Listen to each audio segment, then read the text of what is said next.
আসসালামু আলাইকুম ওয়া রাহমাতুল্লাহি ওয়া বারাকাতুহু। একটা বাক্য আপনি যদি মাথায় নিয়ে যান, একটা বাক্য, তাহলেই তাওহীদ ফাউন্ডেশন, কোরআন সুন্নাহ ফাউন্ডেশন বা সারা বাংলাদেশে যেখানে ঘরে ঘরে সহিহ আকীদার ভাইয়েরা, আহলে হাদিস ভাইয়েরা মাদ্রাসা মসজিদ করার চেষ্টা করতেছেন, তাদের জন্য এই একটি বাক্য যথেষ্ট। সেটা কি? আজ যদি সারা বাংলাদেশের সকল মাদ্রাসাগুলোকে বন্ধ করে দেওয়া হয়, আজ যদি বাংলাদেশের যত প্রতিষ্ঠান, দাওয়া সেন্টার, ফাউন্ডেশন, যারা দাওয়াতি কাজ করতেছে, বই পুস্তক প্রকাশ করতেছে, মাদ্রাসা বানাচ্ছে, এগুলোকে যদি বন্ধ করে দেওয়া হয় এবং ঘরে ঘরে যদি সংগঠন গড়ে তোলা হয়, ঘরে ঘরে যদি মসজিদ গড়ে তোলা হয়, তাহলে একদিন আসবে মাদ্রাসা বন্ধ কিন্তু ঘরে ঘরে মসজিদ আছে, মাদ্রাসা বন্ধ কিন্তু ঘরে ঘরে সংগঠনের শাখা আছে। একদিন আসবে 50 বছর পরে এই মসজিদগুলোতে ইমামতি করার মতো, এই সংগঠনগুলো চালানোর মতো কোনো আলেম খুঁজে পাওয়া যাবে না। আর যদি আজকে সকল মসজিদ বন্ধ করে দেওয়া হয়, সকল সংগঠন বন্ধ করে দেওয়া হয়, কিন্তু ঘরে ঘরে মাদ্রাসা গড়ে তোলা হয়, তাহলে 50 বছর পরে মাদ্রাসাগুলো থেকে এমন আলেম বের হবে, এমন দিনের দায়ী বের হবে, যারা এরকম হাজারো মসজিদ তৈরি করবে, হাজারো সংগঠন তৈরি করবে। এই জন্য গত 1400 বছর থেকে ইসলাম রক্ষার দুর্গ হচ্ছে মাদ্রাসা, শিক্ষা প্রতিষ্ঠান। আজ 1400 বছর পরও এখানে আলেম ওলামা এসে বক্তব্য দিচ্ছে, দ্বীনের দার্স দিচ্ছে, তার পিছনে এই শিক্ষা প্রতিষ্ঠানগুলোর অবদান রয়েছে। এই জন্য আপনাদের জান ও জীবন দিয়ে, অর্থ দিয়ে, সার্বিক সহযোগিতা দিয়ে এই মাদ্রাসাগুলোকে গড়ে তুলতে হবে। এখানে আরো একটি কথা বলি, যেহেতু মাদ্রাসার কথা দিয়ে আলোচনা শুরু, সেহেতু একটা কথা আপনাদের জানতে হবে। আজকে বাংলাদেশে অনেক ইন্টারন্যাশনাল স্কুল, অনেক ইংলিশ মিডিয়াম স্কুল, যারা আরবিও শিখাবে, ইংরেজিও শিখাবে, আরবিতে কথা বলিয়ে দিবে, ইংরেজিতে কথা বলিয়ে দিবে মর্মে অনেক প্রতিষ্ঠান তৈরি হচ্ছে। বিশ্বাস করেন, একটা ছেলে যদি আরবিতে কথা বলতে পারে এবং লিখতে পারে, ইংরেজিতে কথা বলতে পারে এবং লিখতে পারে, বাংলায় কথা বলতে পারে এবং লিখতে পারে, তারপরেও শুধু এতটুকু যদি পারে, তারপরেও সে ছেলেটা ইলমের আইনও বুঝে না। তারপরেও সে ছেলে ইলমের আইনও বুঝে না। শুধু বাংলা লিখতে পারা, বলতে পারা, ইংরেজি লিখতে পারা, বলতে পারা, আরবি লিখতে পারা, বলতে পারার নাম ইলম নয়। এটা আপনাকে বুঝতে হবে। অনেক অভিভাবক বুঝে না, লক্ষ লক্ষ টাকা নেয় মাসে, হাজার হাজার টাকা নেয় মাসে, মনে করে আমার ছেলে ইংরেজিতে কথা বলতে পারলেই, আরবিতে কথা বলতে পারলেই সে আলেম হয়ে গেছে, এবং সেই সমস্ত স্কুল কলেজগুলোতে ভর্তি করিয়ে দেয়। জি না, অসম্ভব। ইলম এমন এক জিনিস যার শাখা প্রশাখা রয়েছে অনেক গভীর। উসুলে ফিকহ, উসুলে হাদিস, উসুলে তাফসির, বালাগাত, মান্তিক, এইরকম হাদিসের গ্রন্থগুলো, হাদিসের ব্যাখ্যা গ্রন্থগুলো, আকীদার বইগুলো, আকীদার ব্যাখ্যা গ্রন্থগুলো, এগুলো সব কিছুর উপর জ্ঞান হাসিল করা, জের জবর পেশ ছাড়া আরবি পড়তে পারা, আরবি বুঝতে পারা, এগুলোর নাম ইলম, যেগুলোর জন্য জামিয়া সালাফিয়ার মতো প্রতিষ্ঠানের প্রয়োজন আছে, মদিনা ইসলামী বিশ্ববিদ্যালয়ের মতো প্রতিষ্ঠানের প্রয়োজন আছে। এই ছোটখাটো টুটাফাটা প্রতিষ্ঠান দিয়ে হয়তো বাংলা, ইংরেজি, আরবি বলতে লিখতে বলতে পারবে, কিন্তু আলেম হতে পারবে না।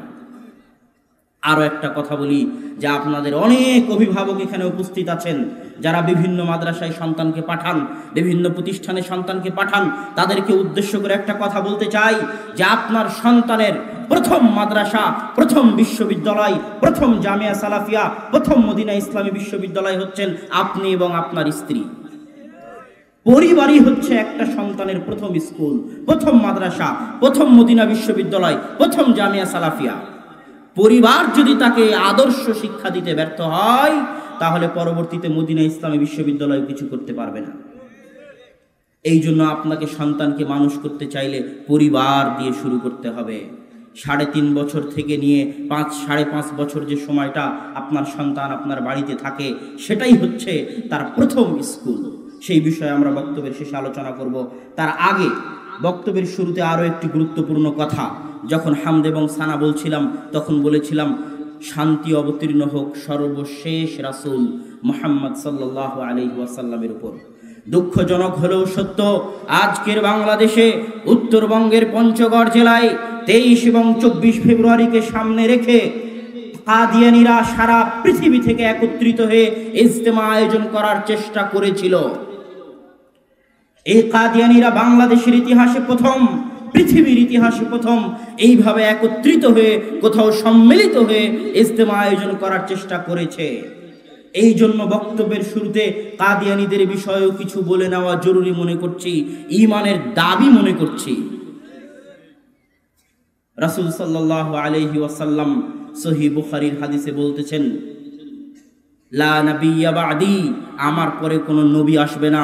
অন্য বর্ণনায় বলেছেন, সায়াখরুজু বা'দি দাজ্জালুনা কাযযাবুনা করিবাম মিন 30 কুল্লুহুম ইয়াজআমুনা আন্নাহুম নবী ওয়া লা নাবিয়্যা বা'দি ওয়া আনা খাতামুন নবিয়্যিন। জেনে রাখো, আমার পরে 30-এরও অধিক মিথ্যুক দাজ্জাল কাযযাবের আবির্ভাব হবে। এই মিথ্যুক দাজ্জাল কাযযাব প্রত্যেকেই দাবি করবে যে তারা নবী, ওয়ালা নাবিয়্যা বা'দি, আর আমার পরে আর কোনো নবী আসবে না, ওয়া আনা খাতামুন নবিয়্যিন, আর আমি হচ্ছি সর্বশেষ নবী। ঠিক তেমনি ভাবে আল্লাহ সুবহানাহু ওয়া তাআলা সূরা আহজাবের 40 নম্বর আয়াতে বলেছেন, খাতামুন নবিয়্যিন, মুহাম্মদ সাল্লাল্লাহু আলাইহি ওয়াসাল্লামের নাম নিয়ে বলেছেন যে তিনি সর্বশেষ নবী। এই গোলাম আহমদ কাদিয়ানী হচ্ছে ইহুদি, খ্রিস্টান, ব্রিটিশরা এই দেশে যে 190 বছর শাসন করেছিল, তারা যতগুলো দল মত তৈরি করে গেছে, বাতিল ফেরকা তৈরি করে গেছে, তার মধ্যে অন্যতম শীর্ষ হচ্ছে দুইটি। এক, মুনকিরে হাদিস, যারা হাদিসকে অস্বীকার করে, এই হাদিস অস্বীকারীদের ফিতনা ব্রিটিশদের তৈরি করা। দুই, গোলাম আহমদ কাদিয়ানীর ফিতনা। এই কাদিয়ানী খাতমে নবুয়তের বিরুদ্ধে কাদিয়ানীর এই ফিতনা হচ্ছে ব্রিটিশদের তৈরি করা ফিতনা। এই গোলাম আহমদ কাদিয়ানীর সাথে আহলে হাদিসদের দিকপাল, সূর্য সমতুল্য আলেম মাওলানা সানাউল্লাহ অমৃতসরী রাহিমাহুল্লাহ বহু মোনাজারা, বহু বাহাস করেছেন। এই সানাউল্লাহ অমৃতসরী রাহিমাহুল্লাহ এমন একজন আলেম ছিলেন যিনি এক টেবিলে বসে একই সাথে হিন্দু, বৌদ্ধ, খ্রিস্টান, ইহুদি, শিয়া, বেরেলভি, মাজার পূজারী, দেওবন্দি, যত পীর, ওলি, আউলিয়া যেটাই বলেন না কেন, যত বাতিল ফেরকা, যত বাতিল ধর্ম, প্রত্যেকের সাথে একই টেবিলে বসে তর্ক বিতর্ক করে জয়লাভ করে উঠে যাওয়ার মতো জ্ঞান আল্লাহ যাকে দান করেছিলেন, সেই রকম একজন ব্যক্তিত্ব হচ্ছেন মাওলানা সানাউল্লাহ অমৃতসরী। এই মাওলানা সানাউল্লাহ অমৃতসরী রাহিমাহুল্লাহ এই গোলাম আহমদ কাদিয়ানীর সাথে মোবাহালা করেছিলেন। মোবাহালা মানে খোলা মাঠে এরকম হাজার হাজার জনগণের সামনে একজন আরেকজনের বিরুদ্ধে বদদোয়া করবে। মাওলানা সানাউল্লাহ অমৃতসরী আল্লাহর দরবারে বললেন, আল্লাহ, আমি সানাউল্লাহ অমৃতসরী যদি আমার এই দাবিতে সত্য হয়ে থাকি যে মুহাম্মদ সাল্লাল্লাহু আলাইহি ওয়াসাল্লাম সর্বশেষ রাসূল, তাহলে গোলাম আহমদ কাদিয়ানীর মৃত্যু যেন আমার জীবদ্দশায় হয়।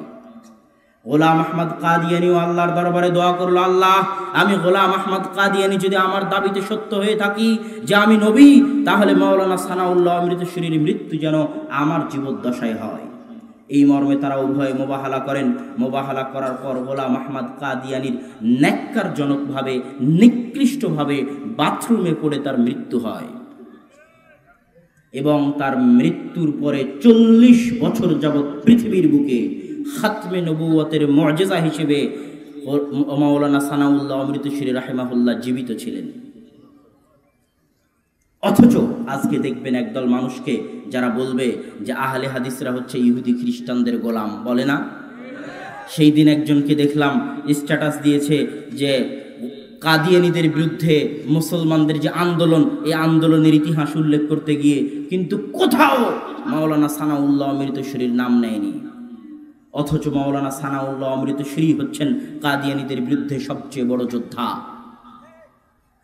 শুধু তাই নয়, আল্লামা ইহসান ইলাহি জাহির রাহিমাহুল্লাহ সর্বপ্রথম তিনি আরবিতে কাদিয়ানীদের বিরুদ্ধে বই লিখেছেন, পাকিস্তানের আহলে হাদিসদের দিকপাল আলেম। এর পরেও যারা বলবে যে আহলে হাদিসরা হচ্ছে ইহুদি খ্রিস্টানের দালাল, আহলে হাদিসরা হচ্ছে কাদিয়ানীদের দালাল, তাদের চাইতে জ্ঞানপাপী, মিথ্যুক, মূর্খ আর কেউ হতে পারে না। সম্মানিত উপস্থিতি, রাসূল সাল্লাল্লাহু আলাইহি ওয়াসাল্লামের খাতমে নবুয়তের উপর একটি হাদিস বলে আজকের এই খাতমে নবুয়তের আলোচনা শেষ করার চেষ্টা করব ইনশাআল্লাহ। সালমান ফারসি রাদিয়াল্লাহু তাআলা আনহুর ইসলাম গ্রহণের কাহিনী অনেক লম্বা। তিনি বিভিন্ন পাদ্রির খেদমত করতেন। ওই পাদ্রি মারা যাওয়ার সময় হলে বলতেন, আপনার পরে আর কার নিকটে আমি হক পাবো? সেই পাদ্রির নিকটে তিনি যেতেন। আবার সে মারা গেলে তাকেও জিজ্ঞেস করতেন, আপনার পরে কার নিকটে হক পাবো? এইভাবে তিনি হক অন্বেষণ করতেন। চলতে চলতে একদিন এক পাদ্রির নিকট, শেষ পাদ্রি, সে মারা যাচ্ছে, তাকে বলতেছে, আপনার পরে আমি আর কার নিকটে হক খুঁজবো? আপনারা কি সালমান ফার্সিকে চিনেন? সালমান ফার্সি রাদিয়াল্লাহু তাআলা আনহু হচ্ছেন ওই সাহাবী যিনি খন্দকের যুদ্ধে রাসূল সাল্লাল্লাহু আলাইহি ওয়াসাল্লামকে খন্দক খনন করার পরামর্শ দিয়েছিলেন। 300-350 বছর পৃথিবীতে জীবিত ছিলেন। তার নাম সালমান ফার্সি রাদিয়াল্লাহু তাআলা আনহু। ওই পাদ্রী তখন তাকে বলতেছে, সায়াখরুজু বাদি নাবিয়্যুন বিদীনি ইব্রাহিম ফি আরদিল আরব ওয়া সায়ুহাজিরু ইলা আরদিন বাইনাল হাররাতাইন। আমার পরে অতি দ্রুত অচিরেই একজন নবী বের হবেন আরব ভূমিতে, যিনি ইব্রাহিম আলাইহিস সালাতু ওয়াস সালামের দ্বীন নিয়ে পৃথিবীতে আসবেন। সায়ুহাজিরু ইলা বাইনাল হাররাতাইন, দুই হাররার মধ্যবর্তী জায়গায় তিনি হিজরত করবেন। দুই হাররা মানে কি? হাররা মানে হচ্ছে যেখানে কালো পাথর পুড়ে জ্বলে কালো বর্ণ ধারণ করে আছে, সেটাকে বলে হাররা। আজকেও মদিনার পূর্বাঞ্চলের নাম হাররা শারকিয়া, আজকেও মদিনার পশ্চিমাঞ্চলের নাম হাররা আল গারবিয়া। এই দুই হাররার মধ্যবর্তী যে জায়গা, যেই শহর, সেখানে তিনি হিজরত করবেন। লা ইয়াকুলু সাদাকা, তিনি সাদাকার মাল ভক্ষণ করবেন না। ওয়া ইয়াকুলুল হাদিয়া, কিন্তু হাদিয়ার সম্পদ, হাদিয়ার খাবার তিনি গ্রহণ করবেন। ওয়া ইয়াকুনু বাইনা কাতিফাইহি, আর তার দুই কাঁধের মাঝখানে থাকবে খাতামুন নবুওয়াহ, খাতমে নবুওয়াতের সিল মোহর তার দুই কাঁধের মাঝখানে থাকবে। সালমান ফার্সি রাদিয়াল্লাহু তাআলা আনহু সেই নবীর সন্ধানে কৃতদাস হয়ে, গোলাম হয়ে মদিনায় আসলেন। মদিনায় একদিন তিনি খেজুর বাগানে কাজ করতেছেন। হঠাৎ নিচে তিনি শুনতে পাচ্ছেন কেউ গল্প করতেছে যে একজন নবী মক্কা থেকে মদিনায় হিজরত করে এসেছে। তখন তিনি বলতেছেন, কিদ্দু আন আসকুতা, এই খবর শুনে যে নবীর সন্ধানে আমি এত কষ্ট করে কৃতদাস হয়ে, গোলাম হয়ে মদিনায় এসেছি, সেই নবী নাকি মদিনায় এসেছেন, এই আনন্দে তিনি গাছ থেকে পড়ে যান। অতঃপর সালমান ফার্সি বলছেন, ফাজামাতু মা কানা ইনদি, আমার নিকটে যা ছিল ধন সম্পদ তা আমি জমা করলাম।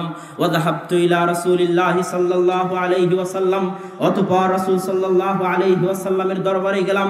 গিয়ে বললাম, হে আল্লাহর রাসূল, হাদিহি সাদাকাহ, এইটা হচ্ছে সাদাকার মাল, আপনি নেন, আপনার জন্য এসেছি। রাসূল সাল্লাল্লাহু আলাইহি ওয়াসাল্লাম সাহাবীদের ডেকে বললেন, খুযু, তোমরা এই সাদাকার মাল গ্রহণ করো। ওয়া আমসাকা ইয়াদাহু, রাসূল সাল্লাল্লাহু আলাইহি ওয়াসাল্লাম নিজে গ্রহণ করলেন না, নিজে ভক্ষণ করলেন না।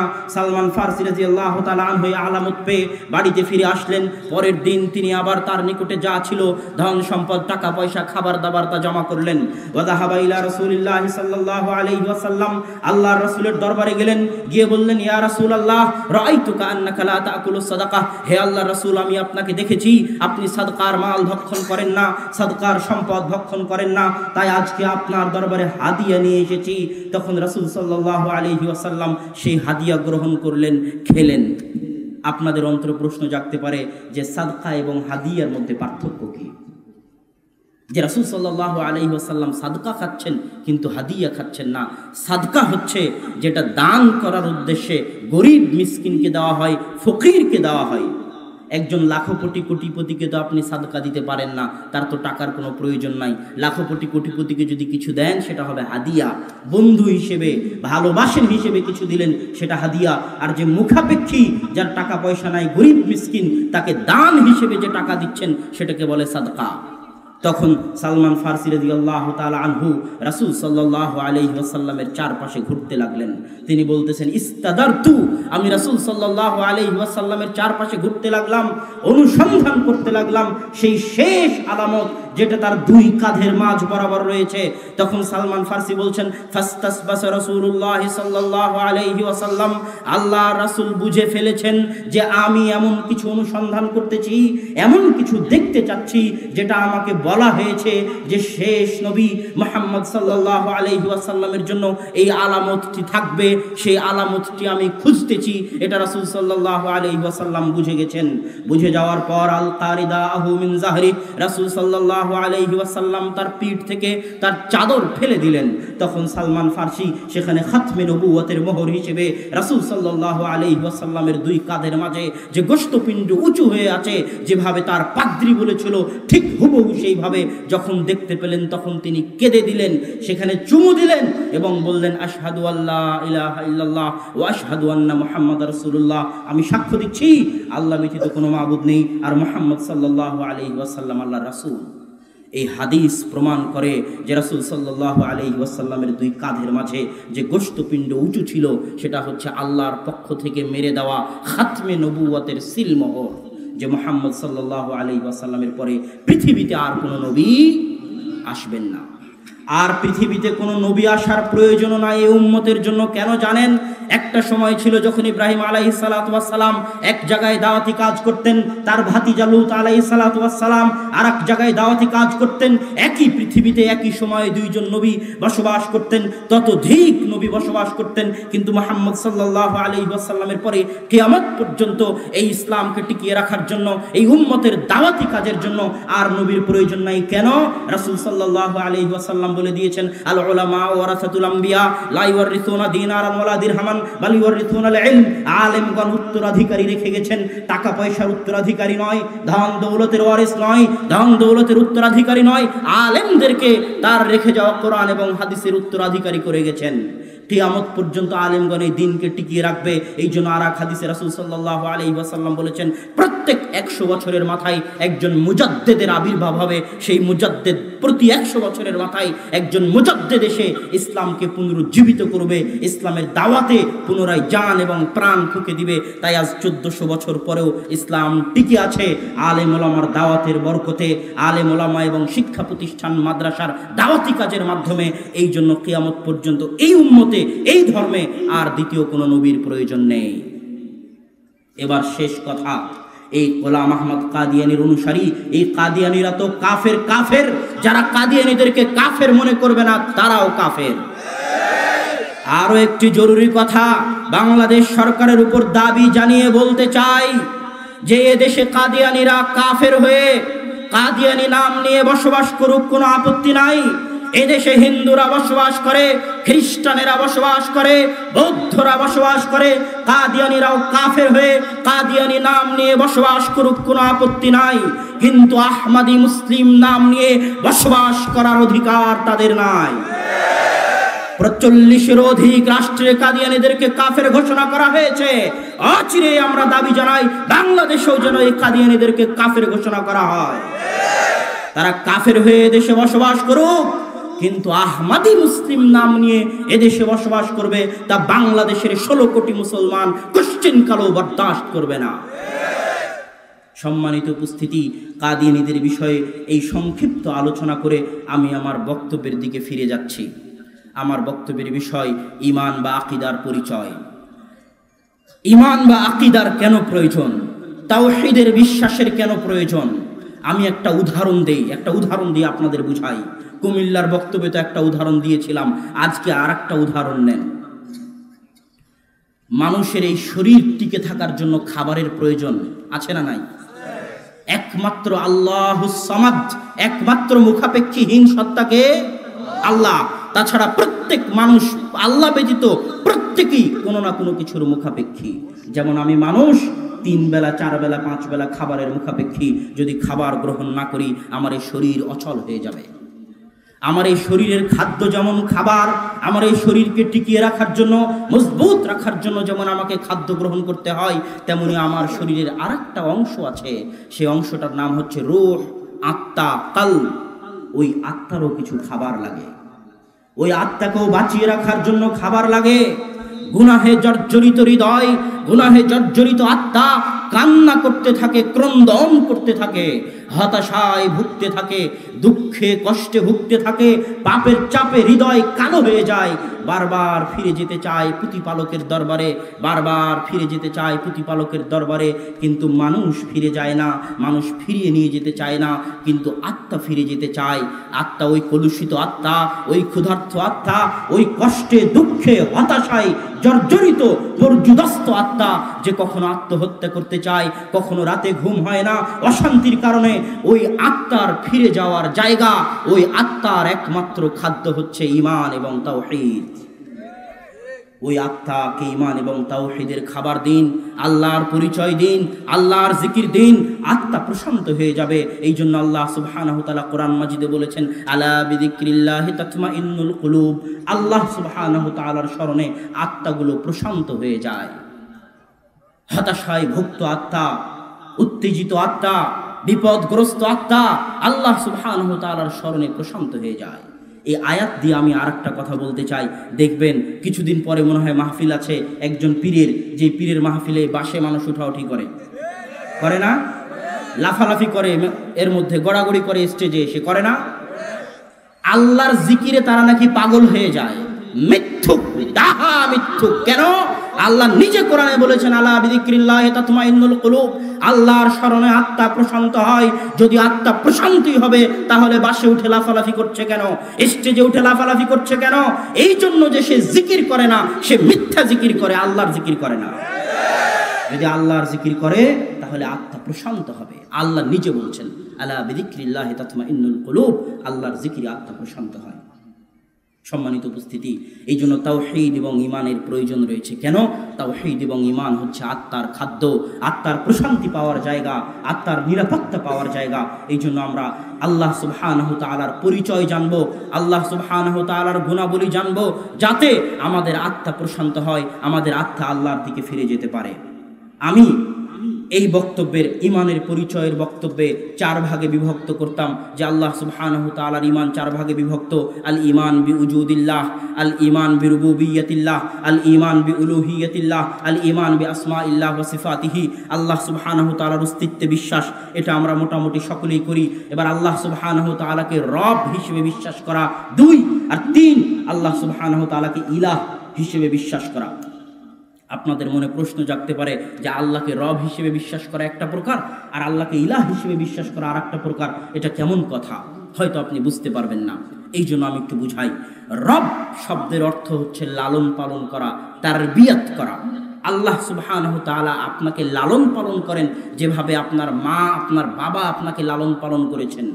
আল্লাহর দেওয়া জমিনে থেকে, আল্লাহর দেওয়া আসমানের ছায়ায় থেকে, আল্লাহর দেওয়া সূর্যের আলো নিয়ে একটা গাছকে সূর্যের আলো থেকে দূরে রেখে ঢেকে দেন, 1 মাস পর গাছটা মরে যাবে। সূর্যের আলো না থাকলে আমিও আপনিও মরে যেতাম। সূর্যের আলো দিয়ে, অক্সিজেনের বাতাস দিয়ে এই পৃথিবী থেকে যে খাদ্য উৎপন্ন হয়, আল্লাহ নিজে কোরআনে চ্যালেঞ্জ করেছেন যে আল্লাহ খাবার উৎপন্ন না করলে একটা গাছও, পৃথিবীর কোনো বিজ্ঞানী, পৃথিবীর কোনো শক্তির ক্ষমতা নাই যে একটা বীজ থেকে গাছ উৎপাদন করে, যদি আল্লাহ না চান। ওখান থেকে খাবার আসতেছে। অতএব সার্বিকভাবে আল্লাহ সুবহানাহু ওয়া তাআলা আপনাকে লালন পালন করতেছেন। এটা হচ্ছে আল্লাহকে রব হিসেবে বিশ্বাস করা। এটা হচ্ছে আল্লাহকে রব হিসেবে বিশ্বাস করা, যে আল্লাহ আমার লালন পালনকারী। আর ইলাহ, আল্লাহকে ইলাহ হিসেবে বিশ্বাস করা মানে, ইলাহ শব্দের অর্থ হচ্ছে মা'লুহ, যার দিকে মানুষ ফিরে যায়। ইলাহ শব্দের আরবি শাব্দিক অর্থ যার দিকে মানুষ ফিরে যায়। বিপদে পড়লে, সমস্যায় পড়লে মানুষ যার দিকে ফিরে যায়, মানুষ যার নিকটে সবকিছু সমর্পণ করতে চায়, সে হচ্ছে ইলাহ। আপনি আল্লাহকে রব হিসেবে বিশ্বাস করেন। আল্লাহকে রব হিসেবে আবু জেহেলও বিশ্বাস করত, আল্লাহকে রব হিসেবে আব্দুল মুত্তালিবও বিশ্বাস করত, কিন্তু তারা আল্লাহকে ইলাহ হিসেবে বিশ্বাস করত না। যুগে যুগে যত নবী রাসূল এসেছেন, সকলের যুগের অধিকাংশ কওম আল্লাহকে রব হিসেবে ঠিকই বিশ্বাস করত, কিন্তু আল্লাহকে ইলাহ হিসেবে বিশ্বাস করত না। আছে না? এখনো আছে বাংলাদেশে 80%, 60%, 70% মুসলমান আল্লাহকে রব হিসেবে বিশ্বাস করে, কিন্তু আল্লাহকে ইলাহ হিসেবে বিশ্বাস করে না। আল্লাহকে তো লালন পালন কর্তা মানে, কিন্তু যখন সিজদা দেওয়ার দরকার হয়, দান করার দরকার হয়, সাদকা করার দরকার হয়, তখন মাজারে গিয়ে দান সাদকা করে না? রাস্তায় চলতে গিয়ে করে না? সিজদা শাহজালালের কবরে গিয়ে করে না? অবশ্যই করে। তারা আল্লাহকে ইলাহ হিসেবে মানে না। যখন অসুস্থ হয় তখন তাবিজ কবজের কাছে যায় না? যায়, যে তাবিজ কবজের কাছে যায়, সে আল্লাহকে রব হিসেবে মানতে পারে কিন্তু আল্লাহকে ইলাহ হিসেবে মানে না। সে আল্লাহর নিকটে বিপদে আপদে পড়ে ফিরে যাচ্ছে না, সে আল্লাহর ইবাদত করতেছে না, সে আল্লাহর নিকটে চাইতেছে না, অথচ আল্লাহই হচ্ছেন একমাত্র হকদার তার ইবাদত পাওয়ার। এই জন্য রাসূল আল্লাহ সুবহানাহু ওয়া তাআলা নিজে বলেছেন তার পবিত্র কোরআনে সূরা লুকমানে, ইয়া বুনাইয়া লা তুশরিক বিল্লাহ ইন্নাশ শিরকা লাযুলমুন আযীম, হে বৎস তুমি শিরক করিও না, জেনে রাখো শিরক হচ্ছে মহা অত্যাচার, মহা অন্যায়। একটা মানুষ আর একটা মানুষের জমি জায়গা দখল করে নিতে পারে, সেটা অন্যায়, দুইটা থাপ্পড় মেরে দিতে পারে, সেটা অত্যাচার, কিন্তু আল্লাহর সাথে একটা মানুষ কিভাবে অত্যাচার করে? আপনি সকাল থেকে সন্ধ্যা পর্যন্ত কাজ করে, সকাল থেকে সন্ধ্যা পর্যন্ত পরিশ্রম করে যেই স্ত্রীর জন্য, যেই ছেলে মেয়ের জন্য উপার্জন করেছেন, সেই স্ত্রী সেই ছেলে মেয়ে যদি আপনার কথা না শুনে অন্য কারো কথা শুনে অন্য কাউকে ভালোবাসে, তাহলে কি এটা অত্যাচার নয়? অবশ্যই অত্যাচার। তাহলে আপনি আল্লাহর খেয়ে, আল্লাহর পরে, আল্লাহর জমিনে চলে, আল্লাহর আসমানের নিচে থেকে আল্লাহর রিজিক ভক্ষণ করে আল্লাহর ইবাদত করতেছেন না, আল্লাহর কথা শুনতেছেন না, এর চেয়ে বড় অত্যাচার কি কিছু হতে পারে? অসম্ভব। শুধু তাই নয়, আপনি একটা নিকৃষ্ট নগণ্য সৃষ্টিজীব, শুক্রকীট থেকে তৈরি হয়েছেন, এমন সৃষ্টিজীব হওয়ার পরও আপনি মহাপরাক্রমশালী সত্তার উপর অত্যাচার করতেছেন। এই জন্য শিরক হচ্ছে লাযুলমুন আযীম, মহা অত্যাচার। ইন্নাল্লাহা লা ইয়াগফিরু আন ইউশরিকা বিহি ওয়া ইয়াগফিরু মা দুনা যালিকা লিমান ইয়াশা। আল্লাহ সুবহানাহু ওয়া তাআলা শিরক ব্যতীত সকল গুনাহ ক্ষমা করতে রাজি আছেন, কিন্তু শিরকের গুনাহ ক্ষমা করবেন না। এই জন্য রাসূল সাল্লাল্লাহু আলাইহি ওয়াসাল্লাম বলেছেন, ইয়া বানি আদম, আল্লাহ সুবহানাহু ওয়া তাআলার পক্ষ থেকে নকল করে, ইয়া বানি আদম লা ওয়াতাইতানি বিকরাবিল আরদি খাতায়া, হে আদম সন্তান, কঠিন কিয়ামতের মাঠে যদি আসমান জমিন ভর্তি পাপ নিয়ে উপস্থিত হও, আর সেই পাপের মধ্যে যদি শিরক না থাকে, তাহলে আমি আল্লাহ লা ওয়াতাইতু বিকরাবিল আরদি মাগফিরাহ, আমি আসমান জমিন ভর্তি ক্ষমা নিয়ে উপস্থিত হব। এটা হচ্ছে শিরকের গুনাহ থেকে বেঁচে থাকার ফজিলত। এই জন্য সম্মানিত উপস্থিতি, আপনাকে আল্লাহ সুবহানাহু ওয়া তাআলাকে ইলাহ হিসেবে বিশ্বাস করতে হবে। এখানে আরো একটা কথা বলি, মাথায় রাখবেন, সেটা হচ্ছে আল্লাহ সুবহানাহু ওয়া তাআলা চাইলে, আল্লাহর রাসূল চাইলে বলতে পারতেন যে আশহাদু আন্নাল্লাহা ইলাহ, আমি সাক্ষ্য দিচ্ছি যে আল্লাহ হচ্ছেন ইলাহ, এই কথা বলতে পারতেন। কিন্তু এইভাবে না বলে কেন বললেন যে লা ইলাহা ইল্লাল্লাহ? শুধু এতটুকু তো বলতে পারতেন যে আল্লাহু ইলাহ, আল্লাহ হচ্ছেন ইলাহ। এতটুকু না বলে কেন বললেন লা ইলাহা ইল্লাল্লাহ? আরবি ভাষায় যখনই লা এবং যখনই ইল্লা একসাথে একত্রিত হয়, তখন একটা কঠিন অন্যতম অর্থ দেয়। সে অর্থটা কি? যখন আমি বলতাম আল্লাহু ইলাহ, আল্লাহ হচ্ছেন ইলাহ, তখন আরো 10 জনের তার মধ্যে জায়গা পাওয়ার সুযোগ ছিল। পীর, ওলি, আউলিয়া, দরবেশ, মাজারের জায়গা পাওয়ার দরকার ছিল, জায়গা ছিল, অপশন ছিল, তাবিজ কবজের অপশন ছিল। কিন্তু যখন আমি বলে দিলাম লা ইলাহা, আগে হৃদয়কে সাফ করতে হবে। যত তাগুত আছে, যত কবর, মাজার, শিরক, তাবিজ, কবজ, পীর, ওলি, আউলিয়ার নামে যত শিরক চলতেছে, আল্লাহর সাথে যত অত্যাচার চলতেছে, যত অন্যায় চলতেছে, এই সকল তাগুতকে সবার আগে পা দিয়ে, লাঠি দিয়ে ভেঙে চুরমার করতে হবে। এই জন্য লা ইলাহা আগে নাই, আগে না করো, আগে লাঠি দিয়ে ভেঙে দাও, তারপরে ইল্লাল্লাহ। শুধু কে বাকি থাকবে? আল্লাহ। শুধু একমাত্র আপনার হৃদয়ে যার জন্য জায়গা বাকি থাকবে, তিনি হচ্ছেন আল্লাহ সুবহানাহু ওয়া তাআলা। আর তাওহীদ, এই ঈমানই হচ্ছে মানুষের সবচেয়ে বড় স্বাধীনতা। মানুষ কি বলে? যে আমি স্বাধীনতা চাই, স্বাধীনতার জন্য যুদ্ধ করেছি। মেয়েরা বলে আমরা স্বাধীনতা চাই। কিসের স্বাধীনতা? তাওহীদের চাইতে বড় স্বাধীনতা পৃথিবীতে আর কেউ দিতে পারবে না। আজকে গণতন্ত্রের নামে মানুষের গোলাম হয়ে আছে। পৃথিবীতে মেয়েরা স্বাধীনতার নামে বলতেছে স্বামীর গোলামি থেকে মুক্তি চাই, স্বামীর গোলামি থেকে মুক্ত হয়ে বসের গোলামি করতেছে। কল কারখানায়, গার্মেন্টসে নিজের বসের গোলামি করতেছে। কোনো না কোনো এক গোলামি থেকে মুক্ত হয়ে আর এক গোলামিতে লিপ্ত হচ্ছে।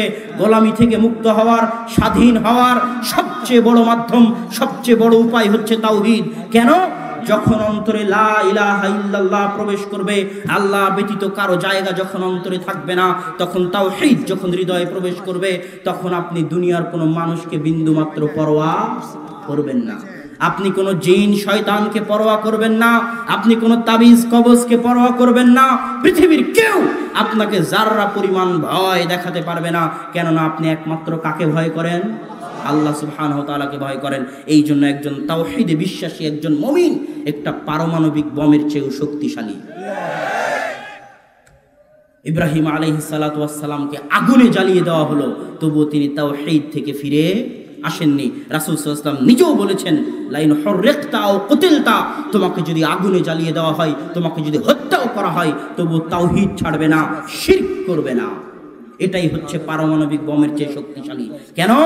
যে মানুষ আল্লাহ ব্যতীত অন্য কাউকে হৃদয়ে জায়গা দেয়, কবর মাজারের পূজা করে, পীরকে সম্মান করতে গিয়ে পীরকে ইলাহ বানিয়ে দেয়, যারা আল্লাহ ব্যতীত অন্য কাউকে সম্মান করে, আল্লাহ ছাড়াও আল্লাহর সাথে অন্য কাউকে শরীক করে, তারা একদিন ইহুদি খ্রিস্টানদের গোলামি করবে এবং অতীতেও করেছে।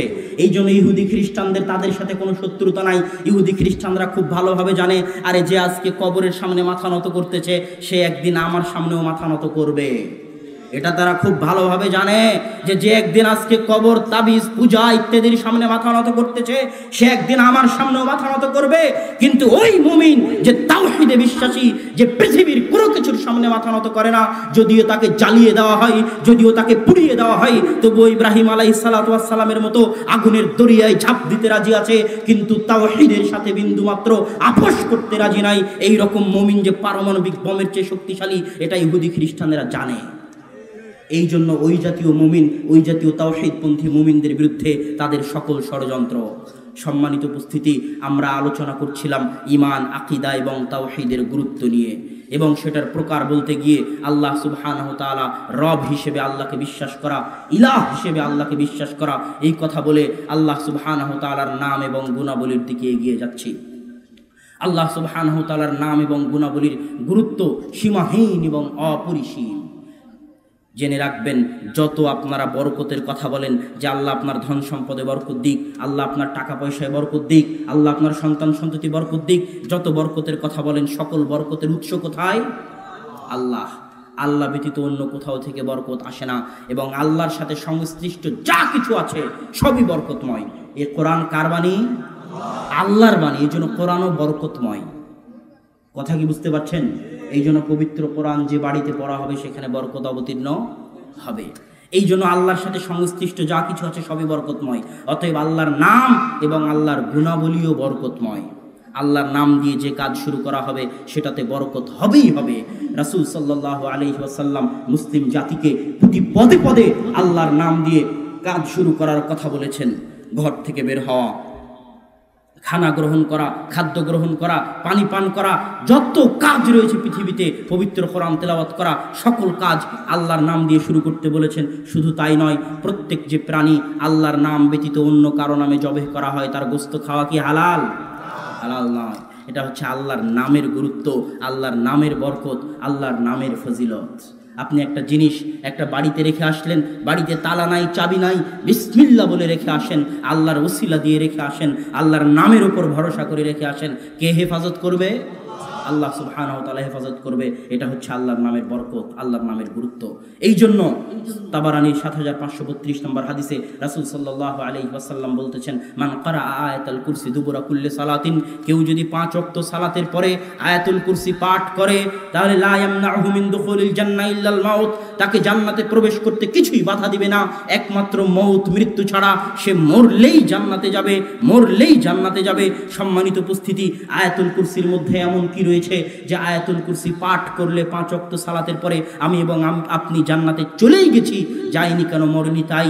আয়াতুল কুরসির মধ্যে কিছু নাই, সালাত সিয়ামের কথা নাই, হজ জাকাতের কথা নাই, হালাল হারামের কথা নাই, পরকালের কথা নাই। আয়াতুল কুরসির শুরু থেকে নিয়ে শেষ পর্যন্ত শুধুমাত্র আল্লাহ সুবহানাহু ওয়া তাআলার নাম এবং তার গুণাবলীর কথা রয়েছে।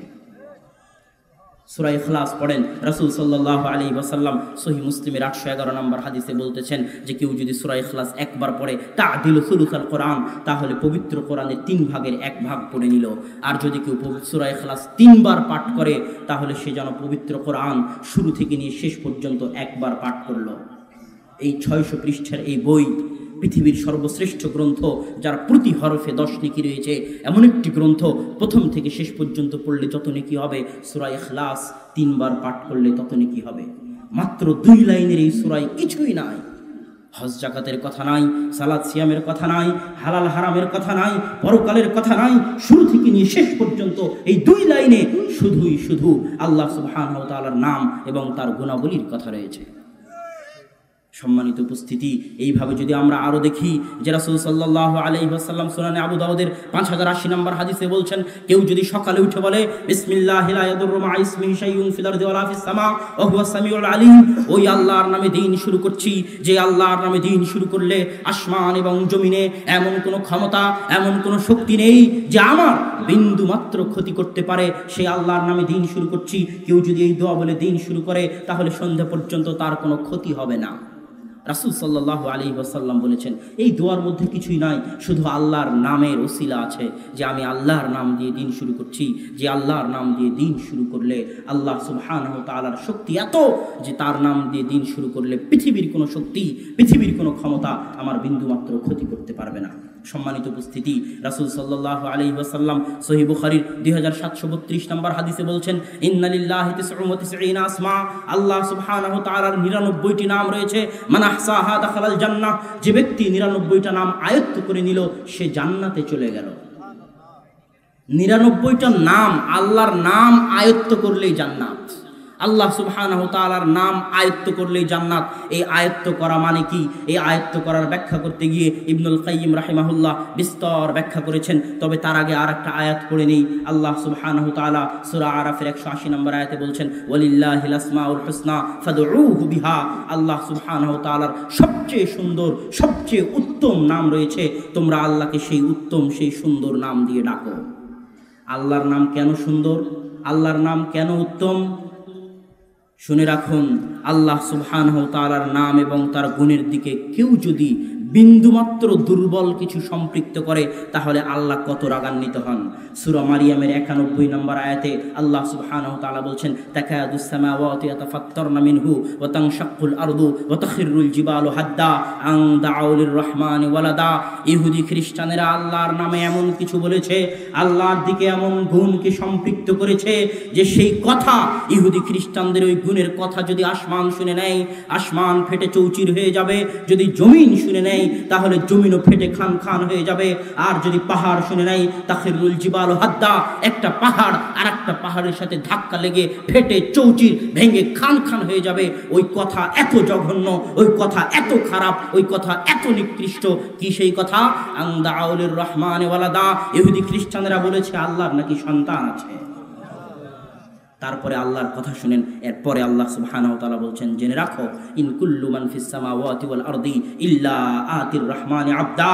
পৃথিবীর যত বড় নবী রাসূল হোক না কেন, স্বয়ং ঈসা আলাইহিস সালাম হোক না কেন, যাকে তারা আমার সন্তান বলে দাবি করছে, স্বয়ং মুহাম্মদ সাল্লাল্লাহু আলাইহি ওয়াসাল্লাম হোক না কেন, যত নবী রাসূল হোক না কেন, আর যত পীর বুজুর্গ ওলিয়া উলিয়া যারা বলে কিয়ামতের মাঠে জাহাজ দিয়ে মুরিদদেরকে জান্নাতে নিয়ে যাবে, যত বড় পীর হোক, যত বড় ওলিয়া উলিয়া হোক, প্রত্যেকেই কিয়ামতের দরবারে ইন কুল্লু মান ফিস সামাওয়াতি ওয়াল আরজি, আসমানে যারা আছে, জমিনে যারা আছে, প্রত্যেকেই কিয়ামতের দরবারে রহমানের সামনে, আমার দরবারে, আল্লাহর দরবারে আমার দাস এবং গোলাম হয়ে উপস্থিত হবে।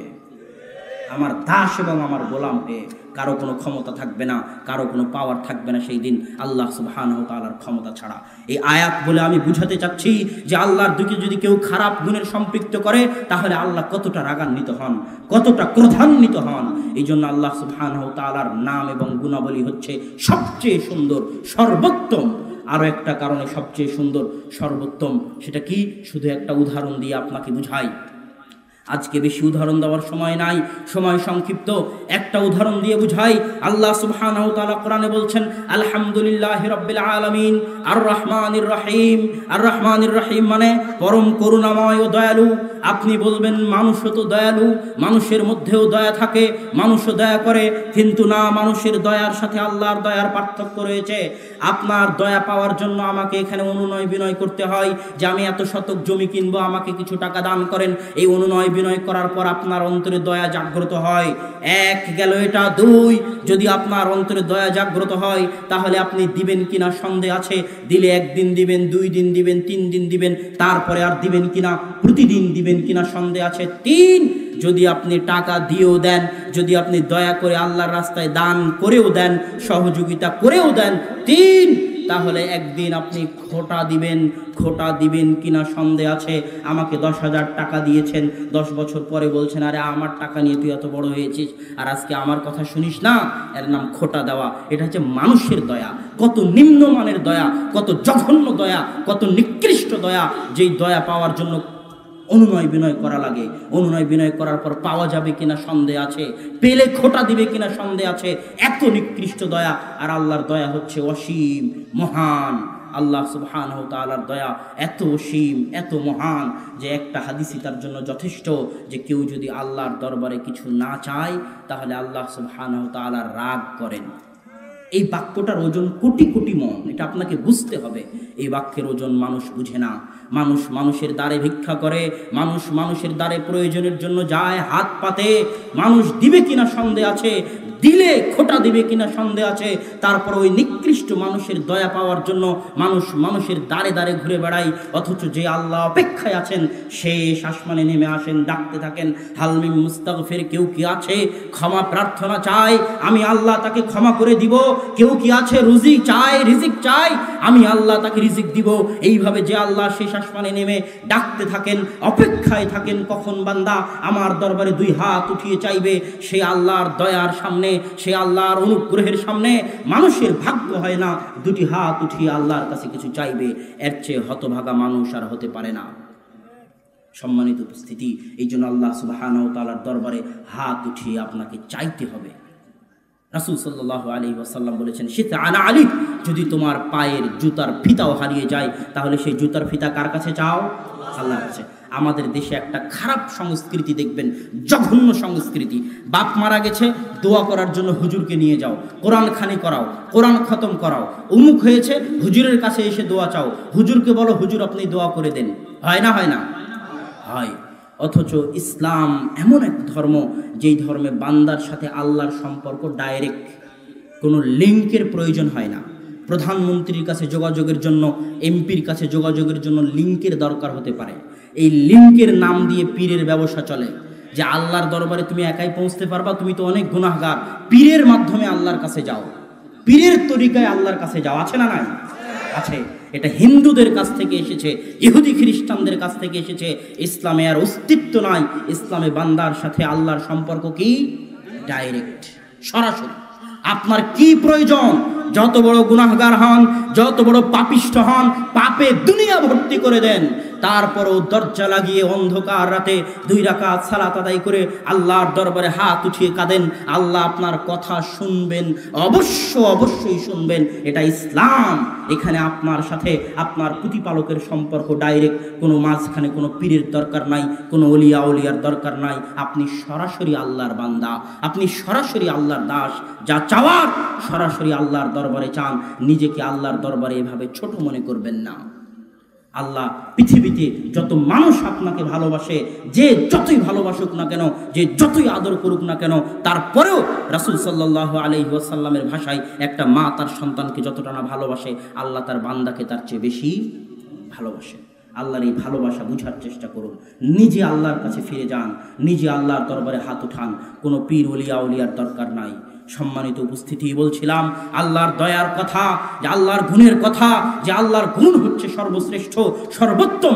তার উদাহরণ দিতে গিয়ে বলেছে রহমানুর রহিম। আল্লাহর দয়ার কথা, আল্লাহর অসীম অপরিসীম দয়ার কথা, আল্লাহর আরও গুণাবলীর কথা বলতে পারি, কিন্তু সময় সংক্ষিপ্ত হওয়ার জন্য সেগুলোর দিকে এগিয়ে যাচ্ছি না।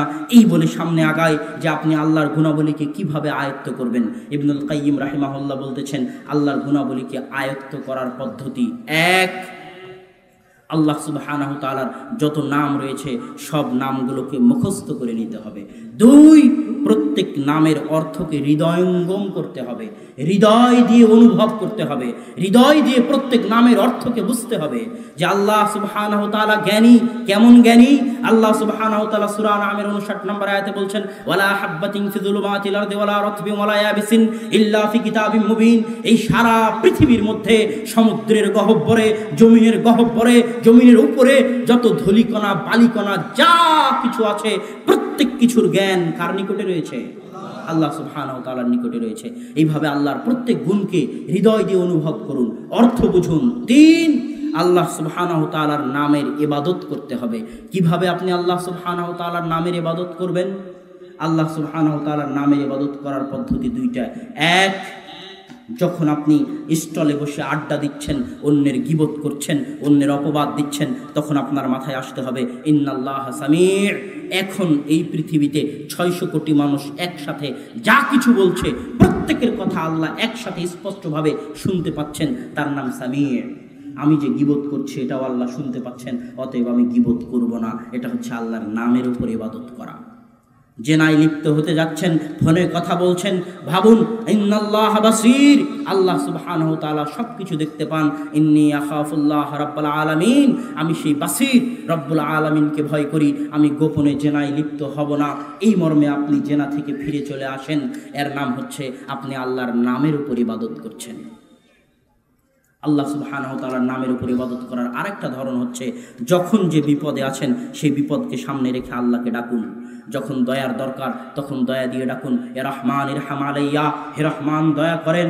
যখন ক্ষমার দরকার, আল্লাহুম্মা ইন্নাকা আফুউন তুহিব্বুল আফওয়া, হে আল্লাহ তুমি ক্ষমাশীল, ক্ষমাকে ভালোবাসো, আমাকে ক্ষমা করো। যখন আল্লাহর যে দয়ার দরকার তখন সেই দয়া দিয়ে আল্লাহকে ডাকুন। সম্মানিত উপস্থিতি, আয়াতের 2য় অংশ, ওয়াদারুল্লাযীনা ইউলহিদুনা ফি আসমাইহি, তাদেরকে ছেড়ে দাও যারা আল্লাহর নামে ইলহাদ করে। ইলহাদ করা মানে আল্লাহর নামে অন্যায় করা, আল্লাহর নামের উপর অত্যাচার করা, আল্লাহর নাম নিয়ে বাড়াবাড়ি করা। সেটা কিভাবে সম্ভব? এক, আল্লাহ সুবহানাহু ওয়া তাআলা নিজেকে যা বলেননি সেটা আল্লাহর দিকে নিসবত করা। রাসূল সাল্লাল্লাহু আলাইহি ওয়াসাল্লাম সহিহ ইবনে হিব্বানের হাদিসে বলছেন, আল্লাহুম্মা ইন্নী আসআলুকা বিকুল্লি ইসমিন হুয়া লাকা সাম্মাইতা বিহি নাফসাক আও আনজালতাহু ফি কিতাবিক আও আল্লামতাহু আহাদাম মিন খালকিক। হে আল্লাহ, প্রত্যেক ওই নাম দিয়ে আমি আপনাকে ডাকছি যে নাম আপনি নিজের জন্য রেখেছেন, অথবা যে নাম আপনি পবিত্র কোরআনে অবতীর্ণ করেছেন, অথবা যে নাম আপনি আপনার নবী মুহাম্মদ সাল্লাল্লাহু আলাইহি ওয়াসাল্লামকে শিখিয়ে দিয়েছেন। এই হাদিস প্রমাণ করে যে আল্লাহর নাম রাখার অধিকার একমাত্র আল্লাহ সুবহানাহু ওয়া তাআলার রয়েছে। যে নাম আল্লাহ পবিত্র কোরআনে বলেননি, যে নাম মুহাম্মদ সাল্লাল্লাহু আলাইহি ওয়াসাল্লাম হাদিসে বলেননি, সে নাম যদি কেউ আল্লাহর দিকে নিসবত করে তাহলে সে আল্লাহর নামের সাথে ইলহাদ করলো, আল্লাহর নামের উপর অত্যাচার করলো, মহা গুনাহে লিপ্ত হলো। কেউ যদি আল্লাহকে খোদা হাফেজ বলতে চায় তাহলে খোদা বলার আগে তাকে প্রমাণ দিতে হবে এই খোদা শব্দটা কোরআনে এবং হাদিসে কোথায় আছে। যদি না থাকে তাহলে কেউ যদি খোদা বলে তাহলে নিঃসন্দেহে সে গুনাহগার হবে। অনেকেই ডাক্তার জাকির নায়েকের বক্তব্য শুনে ভুল বুঝেন যে ভগবানও, হিন্দুরা যে ভগবানকে ডাকে, যে শ্রীকৃষ্ণকে ডাকে, সবাই আল্লাহকে ডাকে বিভিন্ন নামে। হতে পারে, কিন্তু আমার এবং আপনার অধিকার নাই যে আমি আল্লাহকে ভগবান বলবো, আমি আল্লাহকে শ্রীকৃষ্ণ বলবো, আমি আল্লাহকে খোদা বলবো। একমাত্র আল্লাহ সুবহানাহু ওয়া তাআলা যে নাম দিয়েছেন, যে গুণাবলী দিয়েছেন, এই নাম এবং গুণাবলীর বাইরে আল্লাহ সুবহানাহু ওয়া তাআলাকে ডাকার কোনো সুযোগ নাই। 2, আল্লাহ সুবহানাহু ওয়া তাআলা তার নিজের জন্য যে নাম রেখেছেন এই নাম অন্য কাউকে দেওয়া যাবে না। আল্লাহ নিজেকে মুগীস বলেছেন। আপনি পীর আব্দুল কাদের জিলানীকে গাউসুল আজম বলেন, বিপদ থেকে উদ্ধারকারী। গাউসুল আজম মানে যে বিপদ থেকে উদ্ধার করতে পারে, এটা আল্লাহর গুণ। আল্লাহ সুবহানাহু ওয়া তাআলা তার নিজের জন্য যে গুণ ধারণ করেছেন, যে সিফাত ধারণ করেছেন, এই গুণ যদি আপনি পৃথিবীর কাউকে দেন, পৃথিবীর কাউকে ওই নামে ডাকেন, তাহলে আপনি আল্লাহর নামের সাথে ইলহাদ করলেন। 3, আল্লাহ সুবহানাহু ওয়া তাআলা তার নিজের জন্য যা বলেছেন তা আপনাকে ওইভাবেই স্বীকার করতে হবে যেভাবে আল্লাহ বলেছেন। যেমন আল্লাহ সুবহানাহু ওয়া তাআলা পবিত্র কোরআনের 7 জায়গায় বলেছেন, আর রহমানু আলাল আরশি ইস্তাওয়া। রহমান কোথায়? আল্লাহ কোথায়? আরশে। আপনি যদি বলেন আল্লাহ আরশে নয় সর্বত্র বিরাজমান, তাহলে আপনি ইলহাদ করবেন। আশ্চর্যের বিষয় হচ্ছে কি জানেন, আল্লাহ নিজের জন্য যে নাম রাখেননি, আপনি জোর করে আল্লাহকে সেই নামে ডাকতেছেন খোদা বলে। আর আল্লাহ তার নিজের জন্য যে গুণাবলী সাবিত করেছেন, আপনি জোর করে আল্লাহর সেই গুণাবলী অস্বীকার করতেছেন যে না আল্লাহ আরশে নাই, আল্লাহ সর্বত্র বিরাজমান। এর চেয়ে নিকৃষ্ট মুসলমান কি হতে পারে? আল্লাহ তার নিজের জন্য যে নাম দেননি সেই নাম আপনি আল্লাহর জন্য দিচ্ছেন, আর আল্লাহ যে গুণ দিয়েছে সেই গুণকে আপনি অস্বীকার করতেছেন। আল্লাহ সুবহানাহু ওয়া তাআলা বলেছেন তার হাত আছে, আপনি বলতেছেন না, আল্লাহ সুবহানাহু ওয়া তাআলার হাতের অর্থ হচ্ছে শক্তি। আল্লাহ সুবহানাহু ওয়া তাআলা বলেছেন তিনি শেষ রাত্রে নিচের আসমানে নেমে আসেন, আপনি বলতেছেন না, আল্লাহ সুবহানাহু ওয়া তাআলার রহমত নেমে আসে, আল্লাহ নেমে আসেন না। এগুলো সবই হচ্ছে আল্লাহর গুণকে বিকৃতি করা। স্বয়ং আবু হানিফা রাহিমাহুল্লাহ তার আল ফিকহুল আকবার গ্রন্থ খুলে দেখেন, শুধু নিজেকে হানাফি হানাফি বলে চিল্লান, একদিনও আবু হানিফা রাহিমাহুল্লাহর গ্রন্থ খুলে পড়ে দেখেননি। পড়ে দেখেন আল ফিকহুল আকবার, স্বয়ং আবু হানিফা রাহিমাহুল্লাহ আল ফিকহুল আকবরের মধ্যে বলেছেন, তিনি বলেছেন যে ইন্না লিল্লাহি ইয়াদ, আল্লাহ সুবহানাহু ওয়া তাআলার হাত রয়েছে। কেউ যদি বলে আন্না ইয়াদাল্লাহি কুওয়া, যে আল্লাহর হাত হচ্ছে শক্তি, ফাহুয়া ইবতালুস সিফাত, তাহলে এটা হচ্ছে আল্লাহর সিফাতকে বাতিল করা, আল্লাহর সিফাতের অর্থকে বিকৃতি করা, এটা হতে পারে না। স্বয়ং আবু হানিফা রাহিমাহুল্লাহ বলেছেন। আর আপনি নাভির নিচে হাত বেঁধে রাফুল আদায় না করে আস্তে আমিন বলে নিজেকে দেখান যে আমি হানাফি, অথচ আবু হানিফা রাহিমাহুল্লাহর আকীদার বিন্দু মাত্র আপনার ভিতরে নাই। আপনি হানাফি হওয়ার দাবিতে মিথ্যুক। আপনি নিজেকে মাতুরিদি দাবি করেন, আপনি নিজেকে আশারি দাবি করেন, এটা ঠিক আছে, কিন্তু হানাফি দাবি করিয়েন না। হানাফি দাবি করলে আপনাকে বিশ্বাস করতে হবে আল্লাহর হাত আছে, আপনাকে বিশ্বাস করতে হবে আল্লাহ সুবহানাহু ওয়া তাআলা আরশে সমাসীন। কেননা আবু হানিফা রাহিমাহুল্লাহ এগুলো সব তার আল ফিকহুল আকবার গ্রন্থের মধ্যে লিখে গেছেন। সম্মানিত উপস্থিতি, আজকে যারা আল্লাহ সুবহানাহু তাআলাকে সর্বত্র বিরাজমান বলতে চায়, তাদের উদ্দেশ্যে শুধু এতটুকুই বলবো যে যারা আল্লাহ সুবহানাহু তাআলাকে সর্বত্র বিরাজমান বলে তারা ফেরাউনি আকীদায় বিশ্বাসী। আমি বলিনি, ইবনুল কাইয়িম রাহিমাহুল্লাহ বলে গেছেন। কিভাবে? ফেরাউন তার মন্ত্রী হামানকে বলল, ইয়া হামান ইজআলনি সারহান কায়াত্তালি ইলা ইলাহি মুসা, হে হামান একটা বিল্ডিং বানাও, উঁচু বিল্ডিং। এই মুসা সারাদিন বলে যে তারা আল্লাহ নাকি আসমানে আছে, তারা আল্লাহ নাকি উপরে আছে। আমি ফেরাউন ওই বিল্ডিং এর উপরে উঠে দেখতে চাই যে মুসার আল্লাহ কোথায়, মুসার প্রতিপালক কোথায়। এটা আল্লাহ নিজে কোরআনে এইভাবে বর্ণনা দিচ্ছেন। মানে ফেরাউন বিশ্বাস করতো না যে আল্লাহ উপরে আছে। অতএব যারা বিশ্বাস করে না, যারা বলে যে আল্লাহ সুবহানাহু ওয়া তাআলা সর্বত্র বিরাজমান, তারা ফেরাউনি আকীদায় বিশ্বাসী। কে বলছেন? ইবনুল কাইয়িম রাহিমাহুল্লাহ বলছেন। রাসূল সাল্লাল্লাহু আলাইহি ওয়াসাল্লাম মেরাজের রাত্রিতে কোথায় গেছেন? মেরাজের রাত্রিতে রাসূল সাল্লাল্লাহু আলাইহি ওয়াসাল্লাম কোথায় গেছেন? সপ্তম আসমানে গেছেন। তার বাড়ি থেকে বাইতুল মাকদিস হয়ে বোরাকে করে প্রথম আসমান। কে? তো জিবরাইল। মাম্মাআক তু মুহাম্মদ, মুহাম্মদকে কি অনুমতি দেওয়া হয়েছে আসার? হ্যাঁ, অনুমতি দেওয়া হয়েছে। এইভাবে আসমানের দরজা খুলে প্রথম আসমানে আদম আলাইহিস সালাতু ওয়াস সালামের সাথে সাক্ষাৎ করে, দ্বিতীয়, তৃতীয়, চতুর্থ, পঞ্চম, ষষ্ঠ, সপ্তম, তারপরে সিদরাতুল মুনতাহা। জিবরাইল বললেন আমি আর সামনে এগোতে পারবো না, আপনি যান। তারপরে সরাসরি আল্লাহ সুবহানাহু ওয়া তাআলার সাথে কথোপকথন। 50 ওয়াক্ত কমাতে কমাতে 5 ওয়াক্ত সালাত নিয়ে আল্লাহ রাসূল ফিরে আসলেন। যারা বলে যে আল্লাহ সুবহানাহু ওয়া তাআলা সর্বত্র বিরাজমান, তাদেরকে আগে মিরাজের ঘটনা অস্বীকার করতে হবে। আর যে মিরাজের ঘটনা অস্বীকার করবে সে কাফের হয়ে যাবে। আর যদি মিরাজের ঘটনা মেনে নেয় তাহলে এই দাবি মিথ্যা যে আল্লাহ সুবহানাহু ওয়া তাআলা সর্বত্র বিরাজমান, বরং আল্লাহ সুবহানাহু ওয়া তাআলা আরশে সমুন্নত। আর আল্লাহ সুবহানাহু ওয়া তাআলা সর্বত্র বিরাজমান, এটা অত্যন্ত জঘন্য নিকৃষ্ট আকীদা, হিন্দুদের আকীদা। আল্লাহ সুবহানাহু ওয়া তাআলা আমাদেরকে আকীদা থেকে পরিত্রাণ দান করুক, আল্লাহুম্মা আমিন। সম্মানিত উপস্থিতি, আল্লাহ সুবহানাহু ওয়া তাআলার নাম, আল্লাহ সুবহানাহু ওয়া তাআলার গুণাবলীর উপর সংক্ষিপ্ত আলোচনার শেষ আয়াত। আল্লাহ সুবহানাহু ওয়া তাআলা বলছেন, ওয়ালাউ আন্নামা ফিল আরদি মিন শাজারাতিন আকলাম ওয়াল বাহরু ইয়ামুদ্দুহু মিন বা'দিহি সাবআতা আবহুর মা নাফিদাত কালিমাতুল্লাহ। যদি সারা পৃথিবীর সকল গাছকে, সারা পৃথিবীর যত গাছ গাছালি আছে, বাঁশের গাছ হোক, আমের গাছ হোক, কাঁঠালের গাছ হোক, প্রত্যেক গাছ গাছালিকে যদি কলমে পরিণত করে দেওয়া হয়, ওয়াল বাহরু ইয়ামুদ্দুহু মিন বা'দিহি সাবআতা আবহুর, আর পৃথিবীতে যত সাগর আছে, আটলান্টিক মহাসাগর হোক, প্রশান্ত মহাসাগর হোক, পদ্মা, মেঘনা, যমুনা হোক, প্রত্যেক নদী, নালা, খাল, বিল, পুকুর, সাগর, মহাসাগর, সকল সাগর মহাসাগরের পানির সাথে যদি তার চেয়ে 7 গুণ পানি যোগ করে দেওয়া হয়, এবং এই 7 গুণ পানিকে যদি কালিতে পরিণত করে দেওয়া হয়, আর সারা পৃথিবীর সকল গাছকে যদি কলমে পরিণত করে দেওয়া হয়, অতঃপর এই কলমগুলো দিয়ে আর এই কালিগুলো দিয়ে আল্লাহর নাম এবং আল্লাহর গুণাবলী লেখা হয়। মা নাফিদাত কালিমাতুল্লাহ, আল্লাহর নাম এবং আল্লাহর গুণাবলী লিখে শেষ করা যাবে না। আল্লাহু আকবার। আর তাওহীদ পন্থীদের সবচেয়ে বড় পুরস্কার কি জানেন? যারা আল্লাহকে অন্তর দিয়ে বিশ্বাস করে, যারা আল্লাহকে হৃদয় দিয়ে বিশ্বাস করে, যাদের অন্তরে লা ইলাহা ইল্লাল্লাহ, তাগুতের কোনো স্থান নাই, কারো কোনো স্থান নাই আল্লাহর স্থান ছাড়া, তাদের সবচেয়ে বড় পুরস্কার হচ্ছে জান্নাতে আল্লাহ সুবহানাহু ওয়া তাআলার দর্শন। জান্নাতীরা আল্লাহর দর্শনে সকল নিয়ামত ভুলে যাবে। কোন নিয়ামত? যে নিয়ামতের কথা আল্লাহ রাসূল বলেছেন, মা রাআত আইনুন ওয়ালা সামিআত উযুনুন ওয়া মা খাতারা বিবালি আহাদিন, যা মানুষের কান কোনোদিন শুনুনি, মানুষের চোখ কোনোদিন দেখেনি, মানুষের অন্তর কোনোদিন কল্পনা করতে পারে না। একটা কোরিয়ান, চায়না উচ্চ শিক্ষিত সর্বোচ্চ ডিগ্রিধারী পৃথিবীর সকল ইঞ্জিনিয়ার একত্রিত হয়ে সবচেয়ে উন্নত মানের বাড়ি, সবচেয়ে উন্নত মানের পার্ক যদি বানায়, যদি হৃদয়ে কল্পনা করে, তাহলে জান্নাত তার চেয়ে আরো মহান, আরো উন্নত। মানুষের চিন্তা শক্তির বাইরে, মানুষের শ্রবণ শক্তির বাইরে এবং মানুষের দৃষ্টি শক্তির বাইরে, মানুষ যা ভাবে, যা কল্পনা করে, যা শুনে, যা দেখে, তার চেয়ে অনেক মহান হচ্ছে জান্নাত। সেই জান্নাতের সকল নিয়ামত সব কিছু মানুষ ভুলে যাবে যখন আল্লাহ সুবহানাহু ওয়া তাআলাকে দেখবে। আল্লাহ সুবহানাহু ওয়া তাআলার এই দর্শনের নিয়ামত হচ্ছে অসাধারণ, অপরিসীম।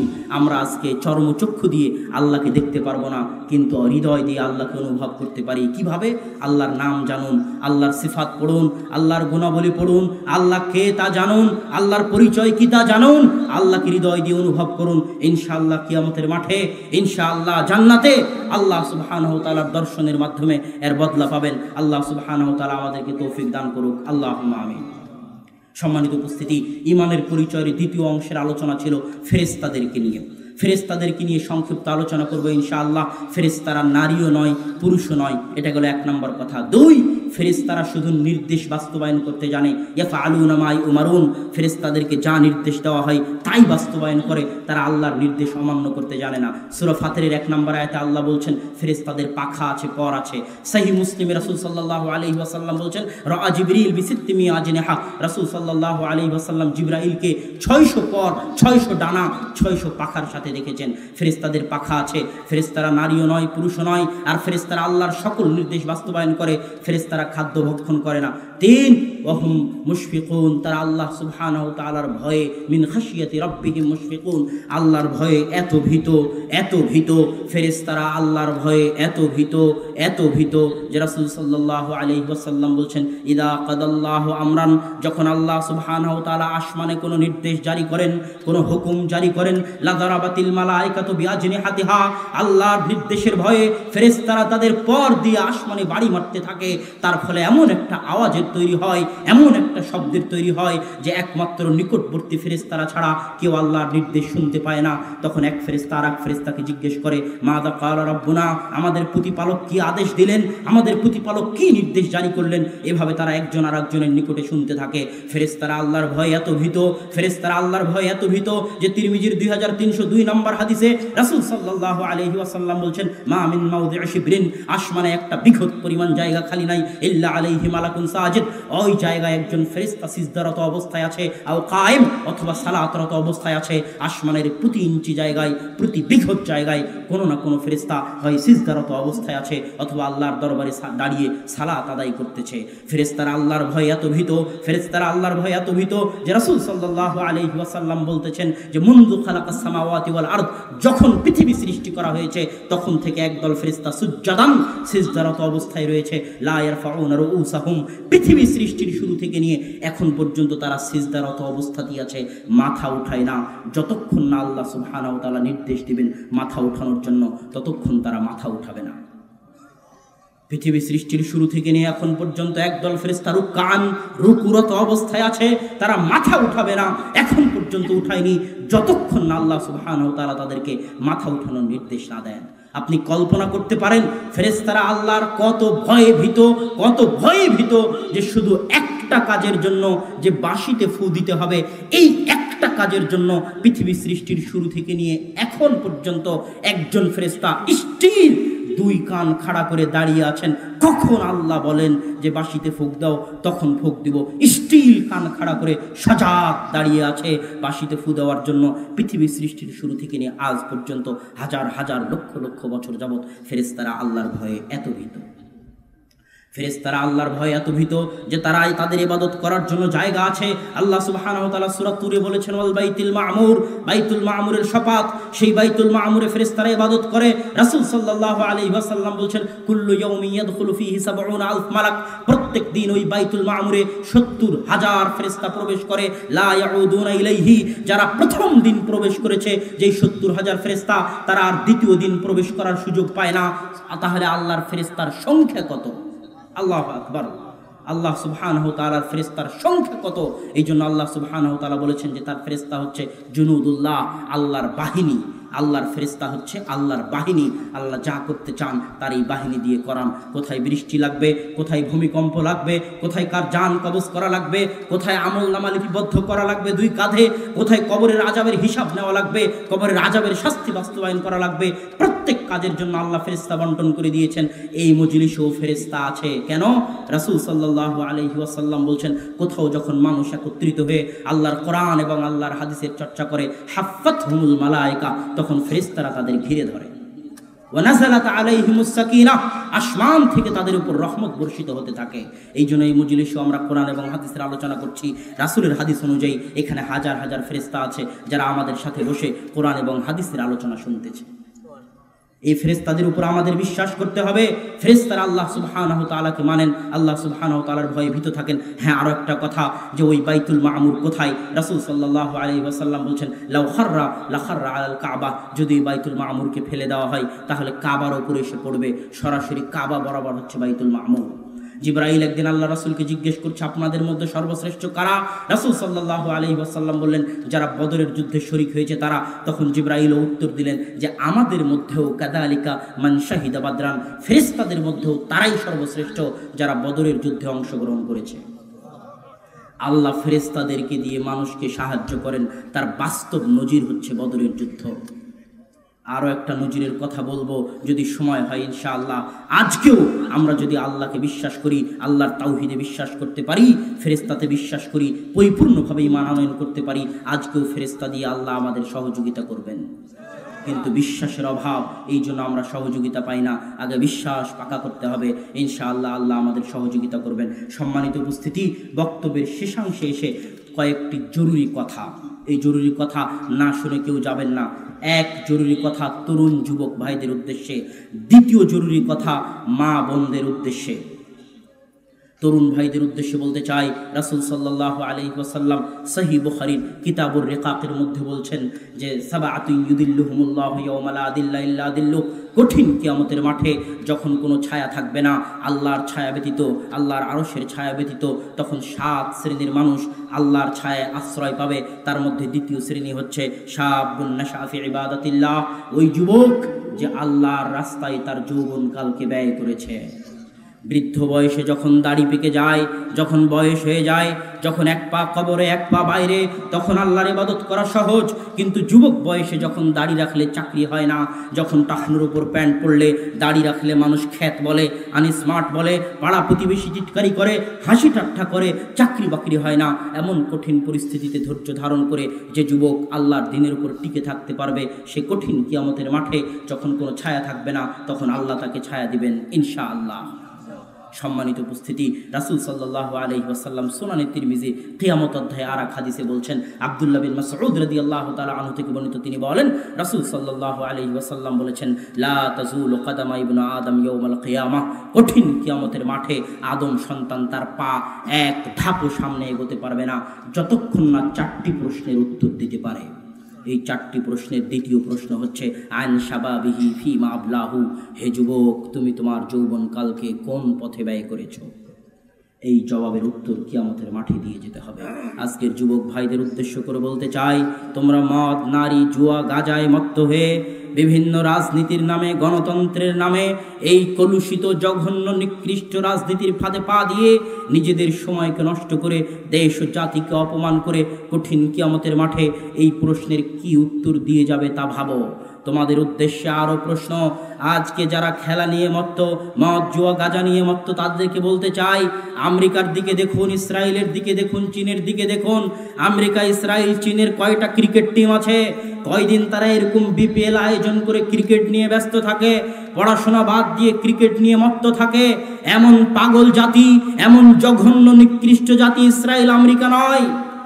যারা এমন জঘন্য পাগল নিকৃষ্ট জাতি, তারা ইহুদি খ্রিস্টানদের হাতে নির্যাতিত হবে না, অত্যাচারিত হবে না, তো কারা নির্যাতিত অত্যাচারিত হবে? এই জন্য রাসূল সাল্লাল্লাহু আলাইহি ওয়াসাল্লাম বলছেন, গোসা ইসরাইল, যখন ক্ষুধার্ত ভূখার্ত যেমন খাদ্যের ওপর ঝাঁপিয়ে পড়ে লুটিয়ে পড়ে, তেমনভাবে সারা পৃথিবীর সকল সম্প্রদায়, সকল জাতি, সকল কওম তোমাদের উপর ঝাঁপিয়ে পড়বে। সাহাবীগণ বলছেন, আল্লাহ রাসূল তখন কি আমরা সংখ্যায় কম হব? তখন বলছেন, না, তখন তোমরা সংখ্যায় হাজারো হবে, কোটি হবে, সংখ্যায় কম হবে না, কিন্তু তোমরা হবে সমুদ্রের ফেনার মতো। তোমাদেরকে কেউ দাম দিবে না, কেউ টাইম দিবে না। কেন? যে জাতি নিজের সময়ের মূল্য দেয় না, যে জাতি নিজেকে দাম দেয় না, তাকে দুনিয়াবাসী দাম দিবে না। অসম্ভব। আগে নিজেকে দাম দিতে হবে, নিজের সময়কে দাম দিতে হবে। যুবক, তুমি কিভাবে টিভির সামনে বসে খেলা দেখো, কিভাবে তুমি টিভির সামনে বসে সিনেমা মুভি দেখে একজন নায়কের অনুসরণ করতে চাও? মা এবং বোনদেরকেও বলতে চাই, আপনারা কিভাবে সিরিয়াল দেখে তাদের অনুসরণ করতে চান? আত্মমর্যাদার অভাব, গায়রাতের অভাব। যদি আত্মমর্যাদা থাকতো, যদি মুসলমানের রক্ত থাকে, যদি মুসলিম মায়ের দুধ পান করে থাকেন, তাহলে একটা কথা বলতে চাই যুবকদের উদ্দেশ্যে, হে যুবক, তুমি যেই খেলোয়াড়ের অনুসরণ করতে চাচ্ছ, যে নায়কের অনুসরণ করতে চাচ্ছ, যদি তোমার ভিতরে মুসলমান বাপের রক্ত থাকে, মুসলিম মায়ের দুধ খেয়ে থাকো, যদি আত্মমর্যাদা থাকে, গায়রাত থাকে, তাহলে তুমি চেষ্টা করবে ওই খেলোয়াড়, ওই নায়কের অনুসরণ বাদ দিয়ে এমন কাজ করবে যেন ওই খেলোয়াড়, ওই নায়ক আমার রাসূল মুহাম্মদ সাল্লাল্লাহু আলাইহি ওয়াসাল্লামের অনুসরণ করতে বাধ্য হয়। যদি মা এবং বোনদের মধ্যে গায়রাত থাকে, আত্মমর্যাদা থাকে, তাহলে ওই পাখির মতো ড্রেস কেনার জন্য আত্মহত্যা না করে এমন কাজ করবে যেন স্বয়ং ওই পাখি আমার মা আয়েশা রাদিয়াল্লাহু তাআলা আনহুর পোশাক গ্রহণ করতে বাধ্য হয়। এর নাম আত্মমর্যাদা, এর নাম গায়রাত। সময় নষ্ট করে আর একজনকে দেখে সময় নষ্ট করো, এমন কাজ করো যেন সে একদিন তোমাকে দেখে। এভাবে নিজের সময়কে মূল্যায়ন করো। হে যুবক, সময়কে নষ্ট করিও না। এই সময়ের একদিন হিসাব কঠিন কিয়ামতের দরবারে দিতে হবে। আজকে কোরআন এবং সহিহ আকীদার যে দাওয়াতের বিপ্লব শুরু হয়েছে, এই দাওয়াতের বিপ্লবের একজন সৈন্য হয়ে, একজন সিপাহ সালার হয়ে, সেনা বাহিনীর অন্তর্ভুক্ত হয়ে তোমাকে এই দাওয়াত, কোরআন এবং হাদিসের দাওয়াত নিয়ে, নবীরা যেভাবে কোরআন এবং হাদিসের দাওয়াত নিয়ে ঘরে ঘরে গেছে, মানুষের দ্বারে দ্বারে গেছে, এইভাবে কোরআন এবং হাদিসের দাওয়াত নিয়ে তোমাকে দ্বারে দ্বারে যেতে হবে, মানুষের ঘরে ঘরে যেতে হবে। তাহলেই এই জাতির মুক্তি রয়েছে, এই সম্প্রদায়ের মুক্তি রয়েছে। নইলে এমন ভয়াবহ দিন আসবে যেমন ভয়াবহ দিন রোহিঙ্গাদের এসেছে, আসবে। যদি যুবক সমাজ মদ, জুয়া, গাঞ্জা নিয়ে ব্যস্ত থাকে, শিক্ষা কোথায় পাবে? আজকে যান পদ্মা ব্রিজ দেখে আসেন। পদ্মা ব্রিজের মতো এত বড় প্রজেক্টে যারা ইঞ্জিনিয়ার, যারা প্রজেক্ট ম্যানেজার, তাদেরকে বিদেশ থেকে ভাড়া করে আনা হয়েছে। কেন? আর এই বাঙালি, বাংলাদেশি আমাদের যুবক যারা পড়ালেখা করেনি, যারা মদ গাঞ্জা নিয়ে ব্যস্ত থেকেছে, রাজনীতির নামে, বিশ্ববিদ্যালয়ে হরতাল মিছিলের নামে গাড়ি ভাঙচুর করেছে, এরা দেখবেন মাথায় ইট পাটকেল নিয়ে ওইখানে ফেলতেছে, লেবারিগিরি করতেছে। যদি মদ গাঞ্জা নিয়ে ব্যস্ত থাকো যুবক, এইভাবে রাজনীতির নামে ব্যস্ত থাকো, তাহলে চিরজীবন লেবারিগিরি করে খেতে হবে। এই জাতির মুক্তি সম্ভব নয় শিক্ষা ছাড়া। ইহুদি খ্রিস্টানেরা শিক্ষার মূল্য বুঝে, তুমি বুঝতে পারোনি মুসলিম যুবক। তোমাকে বুঝতে হবে শিক্ষার গুরুত্ব, শিক্ষার মূল্য, সময়ের গুরুত্ব, তোমার আত্মমর্যাদা, তোমার আত্মসম্মান। তোমাকে পড়তে হবে ইতিহাস, মুসলিম অতীত বীর পুরুষদের ইতিহাস, সালাহুদ্দিন আইয়ুবের ইতিহাস, ওমর ইবনুল খাত্তাবের ইতিহাস। তুমি কে ছিলে, তোমার পরিচয় কি, এটা তোমাকে জানতে হবে। নিজের ইতিহাস পড়ে, নিজের পরিচয় জেনে রাস্তায় নামো। নিজের আত্মসম্মানকে এইভাবে বিকিয়ে দিও না। মা এবং বোনদেরকে উদ্দেশ্য করে বলতে চাই, হে মা এবং বোনেরা, জেনে রাখুন, আজকের পৃথিবীতে ইসলাম রক্ষার সবচেয়ে বড় দুর্গ হচ্ছে পরিবার। পরিবার আছে তো ইসলাম আছে, পরিবার নাই তো ইসলাম নাই। পরিবার হচ্ছে ইসলাম রক্ষার সবচেয়ে বড় দুর্গ। কিভাবে? রাসূল সাল্লাল্লাহু আলাইহি ওয়াসাল্লাম পরিবারকে টিকানোর জন্য এমন কোনো আইন নাই যা তিনি জারি করেননি। ওয়াসাইয়্যিবু বিসাইয়্যিবি রাজম। একজন বিবাহিত নারী, একজন বিবাহিত পুরুষ যদি আরেকজন বিবাহিত নারী পুরুষের সাথে জেনা করে, তাহলে তার শাস্তি হচ্ছে হত্যা। পাথর দিয়ে মেরে মেরে হত্যা করতে হবে। কেন? এই জেনা পরিবারকে ধ্বংস করে। জেনা বেড়ে গেলে জারদ সন্তান বেড়ে যায়, জারদ সন্তান বেড়ে গেলে পিতার পরিচয় থাকে না, পিতার পরিচয় হারিয়ে গেলে পরিবার হারিয়ে যায়। আজকে ইহুদি খ্রিস্টানদের পরিবার নাই, আজকে হিন্দু বৌদ্ধদের পরিবার নাই। এই জন্য তারাও চায় মুসলমানদের কাছ থেকে পারিবারিক এই শান্তি ছিনিয়ে নিতে। আর এই পারিবারিক শান্তি ছিনিয়ে নেওয়ার পিছনে সবচেয়ে বড় ষড়যন্ত্র তারা মা এবং বোনদের পিছনে করে। কিভাবে মা এবং বোনদেরকে ঘর থেকে বের করা যাবে এটা বুঝিয়ে, যে হে মা এবং বোন, তুমি বেকার, যতক্ষণ না তুমি ঘর থেকে বের হয়েছো, তুমি তোমার স্বামীর দাস, স্বামীর গোলাম, যতক্ষণ না তুমি ঘর থেকে বের হয়েছো, আমি তোমাকে বলতে চাই হে মা এবং বোন, তোমাকে আল্লাহ সুবহানাহু ওয়া তাআলা এমন দায়িত্ব দিয়ে পাঠিয়েছেন, জেনে রাখো আল্লাহে আল্লাহর কসম, আল্লাহে আল্লাহর কসম, আল্লাহে আল্লাহর কসম, কেউ যদি বলে পৃথিবীর সবচেয়ে কঠিন কাজ, সবচেয়ে মহা গুরুত্বপূর্ণ কাজ পারমাণবিক বম তৈরি করা, কেউ যদি বলে পৃথিবীর সবচেয়ে কঠিন কাজ মঙ্গল গ্রহে যাওয়া, চাঁদে যাওয়া, কেউ যদি বলে পৃথিবীর সবচেয়ে কঠিন কাজ হাজারতলা বিল্ডিং নির্মাণ করা, তাহলে আমি বলবো পৃথিবীর সবচেয়ে কঠিন কাজ, পৃথিবীর সবচেয়ে গুরুত্বপূর্ণ কাজ, পৃথিবীর সবচেয়ে মহা কাজ হচ্ছে একজন ছোট্ট শিশুকে সৎ মানুষ রূপে গড়ে তোলা। এর চেয়ে কঠিন কাজ পৃথিবীতে নাই। আর এই কঠিন কাজের চাকরি আল্লাহ দিয়েছে, আল্লাহ। এই চাকরি আল্লাহর দেওয়া। হে মা এবং বোন, এই চাকরি আল্লাহ আপনাকে দিয়েছে।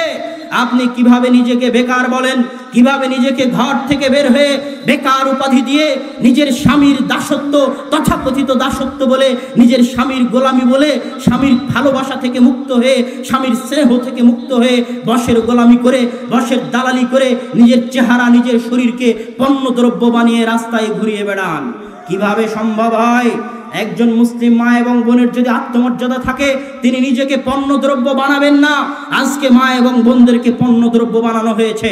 রাস্তায় গরু ছাগল যেভাবে বিক্রি হয়, বাজারে বেগুন গম ধান যেভাবে বিক্রি হয়, এগুলো পণ্যদ্রব্য, এগুলোর দাম হাঁকানো হয়। সেভাবে একজন মুসলিম মা এবং বোনের চেহারার দাম হাঁকানো হয়। যার চেহারা যত সুন্দর তার চাকরি হবে বিমানবালায়। কেন?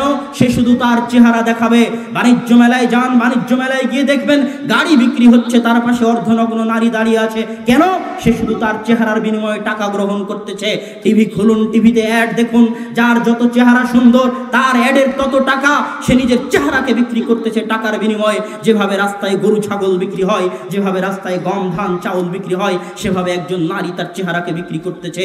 হে নারী, যদি আপনার আত্মমর্যাদা থাকে, হে মা এবং বোন, যদি আপনার আত্মমর্যাদা থাকে, তাহলে এই পথ থেকে আপনি ফিরে আসবেন। আপনি কি রাসূলের ওই হাদিস ভুলে গেছেন? রাসূল সাল্লাল্লাহু আলাইহি ওয়াসাল্লাম বলছে, ইন্নাদ দুনিয়া কুল্লুহা মাতা, সারা পৃথিবীর সকল কিছু ধন সম্পদ, সকল কিছু সম্পত্তি, ওয়া খায়রুহাল মারআ সালিহা ওয়া আফদালুহাল মারআ সালিহা। ঢাকা শহরের কোটি কোটিটা জমির দাম যত, ফ্ল্যাটের দাম যত, সোনা গয়নার দাম যত, সারা পৃথিবীর সকল সম্পত্তিকে যদি এক পাল্লায় তোলা হয়, এক দাড়ি পাল্লায় রাখা হয়, তাহলে তার চেয়েও দামি, তার চেয়েও মূল্যবান হচ্ছে আল মারআ সালিহা, একজন সতী সাধবী নারী, একজন সৎ নারী। আপনি কিভাবে আপনার এই আত্মমর্যাদা ভুলে গেলেন? হে মা এবং বোন, আপনাকে উদ্দেশ্য করে বলতে চাই, আপনি সারার মতো হন, নিজেই নিজেকে দাম দিতে শিখুন।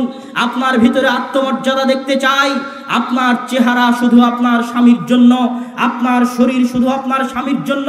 আপনার ভিতরে আত্মমর্যাদা আসতে হবে। আমি কিভাবে আমার শরীর এবং আমার চেহারা আর একজন পুরুষকে দেখিয়ে বেড়াই, এই আত্মমর্যাদা আপনার ভিতরে আসতে হবে। জেনে রাখুন, যখন ইব্রাহিম আলাইহিস সালাতু ওয়াস সালাম এবং সারা একসাথে যাচ্ছিলেন বাদশাহ, জালেম বাদশার পাশ দিয়ে, কাফের বাদশার পাশ দিয়ে, তখন বাদশা তাদেরকে ধরে নেয়। তারা বলেন, আমরা ভাই বোন, স্বামী স্ত্রী পরিচয় দেন না। তারপরে বাদশাহ সারার সাথে গুনাহের কাজে লিপ্ত হওয়ার জন্য এগিয়ে যায়। তখন সারা আল্লাহর দরবারে সালাতে দাঁড়িয়ে যান। রাসূল সাল্লাল্লাহু আলাইহি ওয়াসাল্লাম যখনই কোনো বিপদে পড়েন, বাদারা ইলাস সালাহ, তখনই আল্লাহর রাসূল সালাতে দাঁড়িয়ে যান। কেননা আল্লাহর সাহায্য পাওয়ার সবচেয়ে বড় মাধ্যম হচ্ছে সালাত।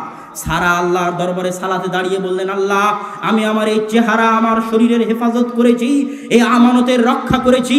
আমার স্বামী ছাড়া আমার চেহারা কাউকে দেখায়নি, আমার স্বামী ছাড়া আমার শরীর কাউকে দেখায়নি। আজকে জালেম বাদশাহ আমার এই শরীর ভোগ করতে চায়। আল্লাহ, আমি তোমার ভয়ে আর হেফাজত করেছি, আমানতের রক্ষা করেছি। আজকে এটা রক্ষা করার দায়িত্ব তোমার। আল্লাহ সুবহানাহু ওয়া তাআলা সাথে সাথে ওই বাদশার হাত পা অবশ করে দিলেন। মা এবং বোন, আপনাকে উদ্দেশ্য করে বলতে চাই, এটা আপনার মর্যাদা। আপনি এইভাবে হৃদয় দিয়ে পর্দা করুন, হৃদয় দিয়ে নিজেকে হেফাজতে করুন। আপনার মুখ দিয়ে যেটা বের হবে, আল্লাহ সেটা বাস্তবায়ন করবেন। একজন ছেলে যদি সৎ হয়, যত ভালো হতে পারে। একজন মেয়ে যদি সৎ হয়, ওই ছেলের চাইতে হাজার হাজার গুণ ভালো হতে পারে। মা এবং বোনদেরকে উদ্দেশ্য করে আরো বলতে চাই, আপনারা যদি সৎ হন, সতী হন, তাহলে মুসলিম জাতি সালাহুদ্দিন আইয়ুবীর মতো নেতা পাবে, ওমর ইবনুল খাত্তাবের মতো নেতা পাবে, ইমাম বুখারীর মতো আলেম পাবে, ইমাম মুসলিমের মতো আলেম পাবে। কিন্তু আপনারা যদি হারিয়ে যান, আপনারা যদি ধ্বংস হয়ে যান, এই জাতির ভবিষ্যৎ ভয়াবহ। এই জন্য সারা পৃথিবীর সকল ষড়যন্ত্রের একটাই উদ্দেশ্য, আমাদের মা এবং বোনদেরকে ধ্বংস করা, মা এবং বোনদের চরিত্রকে নষ্ট করা। আপনারা পিতা, আপনাদের উদ্দেশ্য করেও বলতে চাই, আব্বু বক্তব্যে বলে থাকে সন্তান জন্ম দিতে পারলেই পিতা হওয়া যায় না। পাগলও সন্তান জন্ম দিতে পারে, সন্তান জন্ম দিতে পারলেই মা হওয়া যায় না। পাগলিও বাচ্চা জন্ম দিতে পারে। আপনি শুধু সন্তান জন্ম দিয়ে নিজেকে বাপ দাবি করবেন না, শুধু সন্তান জন্ম দিয়ে নিজেকে মা দাবি করবেন না। আপনার দায়িত্ব আপনাকে পালন করতে হবে, না হলে কঠিন কিয়ামতের মাঠে এই দায়িত্ব আপনাকে বুঝিয়ে দিতে হবে আল্লাহর দরবারে। অতএব আপনি আপনার দায়িত্ব পালন করুন। আপনি ভিতরে আত্মমর্যাদা চাই, গায়রাত চাই, আপনি আপনার দায়িত্ব পালন করুন। দায়িত্ব পালন করে নিজের সন্তান সহ, পরিবার সহ পবিত্র কোরআন এবং সহিহ হাদিসের আলোকে জীবন গড়ার চেষ্টা করুন। আল্লাহ আপনাদেরকে তৌফিক দান করুক, আল্লাহুম্মা আমিন। আজকের বক্তব্যের শেষ কথা, আজকে সহিহ আকীদার এবং আহলে হাদিসদের দাওয়াতের যে বিপ্লব চলছে, এই বিপ্লবকে লক্ষ্য করে একটা গুরুত্বপূর্ণ কথা বলতে চাই। এই বিপ্লবের সবচেয়ে বড় বাধা, সবচেয়ে বড় সমস্যা হচ্ছে দলীয় কোন্দল, সাংগঠনিক বিভেদ। আজকে এই দলীয় কোন্দল, সাংগঠনিক বিভেদের কারণে দেখবেন হানাফি দেওবন্দীদের কওমি মাদ্রাসার বোর্ড হয়েছে। সেই কওমি মাদ্রাসার বোর্ডের অধীনে তারা পরীক্ষা দিয়ে সরকারের নিকটে সার্টিফিকেট নিচ্ছে। কিন্তু আজকে আমাদের আহলে হাদিস সংগঠনগুলোর লজ্জা হওয়া উচিত, শরম হওয়া উচিত, হায়া হওয়া উচিত। শুধু তারা সাংগঠনিক বিভেদের কারণে, দলীয় অহংকারের কারণে হাজারো আহলে হাদিস ছাত্রের জীবনকে ধ্বংস করে দিচ্ছে। তারা যেভাবে, যদি আজকে তারা একত্রিত হয়ে আহলে হাদিস শিক্ষা বোর্ড গঠন না করে, তাহলে একদিন যেমন আলিয়া পরীক্ষা দিতে গিয়ে আহলে হাদিস ছেলেকে খারাপ আকীদা, ভুল আকীদা, জয়ীফ হাদিস খাতায় লিখে আসতে হয়েছে হানাফি দেওবন্দীদের সার্টিফিকেট নেওয়ার জন্য, আজকে যদি আহলে হাদিস দলগুলো, সংগঠনগুলো নিজেদের দলীয় গোড়ামিকে, নিজেদের সাংগঠনিক বিভেদকে পা দিয়ে পিষে একটি আহলে হাদিস শিক্ষা বোর্ড গঠন করে আহলে হাদিস ছাত্রদের সার্টিফিকেট না দিতে পারে, তাহলে ভবিষ্যৎ আহলে হাদিস ছাত্রদের প্রজন্ম এই সমস্ত নেতা এবং আলেমদের উপর থুথু নিক্ষেপ করতে বাধ্য হবে। কেননা আহলে হাদিস ছাত্রদেরকে তখন এই বেফাক কওমি বোর্ডের অধীনে হানাফি আকীদা, হানাফি আমল, ভুল আকীদা, ভুল আমল লেখে নাম্বার নিতে হবে, যেভাবে আলিয়াতে নাম্বার নিতে হয়। অতএব এইখান থেকে আমি দাবি জানাতে চাই, যারা দায়িত্বশীল আছেন, যারা আলেম ওলামা আছেন, আপনার সংগঠন থাক, আপনার দল থাক, কিন্তু আহলে হাদিস ছাত্রের জীবন নিয়ে ছিনিমিনি খেলার অধিকার আপনার না। আপনারা একত্রিত হন, একটা বোর্ড গঠন করে, যেভাবে তারা দাওরায়ে হাদিসের মান নিয়েছে, সেভাবে আহলে হাদিস ছাত্ররাও যেন একটি বোর্ডের অধীনে দাওরায়ে হাদিসের মান পায় এবং সেই সার্টিফিকেট দিয়ে দেশে বিদেশে মদিনা বিশ্ববিদ্যালয় সহ সকল বিশ্ববিদ্যালয়ে উচ্চশিক্ষা অর্জন করতে পারে। এই পথ আপনাদের প্রশস্ত করতে হবে। আপনাদের নিকটে এই দাবি জানিয়ে, এই দাওয়া জানিয়ে আজকের সংক্ষিপ্ত বক্তব্য এখানেই শেষ করছি। ওয়া আখির দাওয়ানা আনিল হামদুলিল্লাহি রাব্বিল আলামিন। তবে একটা গুরুত্বপূর্ণ কথা, আমি খাকসার খাদেম, আমার জন্য দোয়া করবেন যেন আল্লাহ সুবহানাহু ওয়া তাআলা আমাকে হাদিসের খাদেম হিসেবে কবুল করে। বাংলাদেশে সহিহ বুখারীর কোনো বাংলা ব্যাখ্যা গ্রন্থ ছিল না। আমি চেষ্টা করেছি, শুরু করেছি মিন্নাতুল বারী দিয়ে, প্রথম খণ্ড প্রকাশ হয়েছে, স্টেজে পাবেন। বাংলা ভাষায় প্রথম সহিহ বুখারীর ব্যাখ্যা গ্রন্থ, আর দ্বিতীয় খণ্ড মাসিকালে ইতিসামে নিয়মিত পর্ব আকারে আসতেছে, সেটাও আপনারা দেখবেন। আর দ্বিতীয় জরুরি কথা, আগামী 7 এবং 8ই মার্চ জামিয়া সালাফিয়া নারায়ণগঞ্জ রূপগঞ্জে যে সম্মেলন, সেই সম্মেলনে আপনারা সকলেই ইলম হাসিল করার জন্য অবশ্যই যাবেন। যাবতীয় দলীয় সংকীর্ণতাকে পিছনে ফেলে, সাংগঠনিক বিভেদকে পিছনে ফেলে যারাই আসতে চায়, আমরা সবাইকে দাওয়াত দিই, সেখানে ডাকি, তারা সেখানে আসে। এদেশে এরকম সম্মেলন খুব কম হয় যেখানে এত আলেম ওলামা একত্রিত হয়। এই সম্মেলনকে আপনারা মিস করবেন না, আপনারা উপস্থিত হবেন। এই বলে আজকের বক্তব্য এখানে শেষ করছি।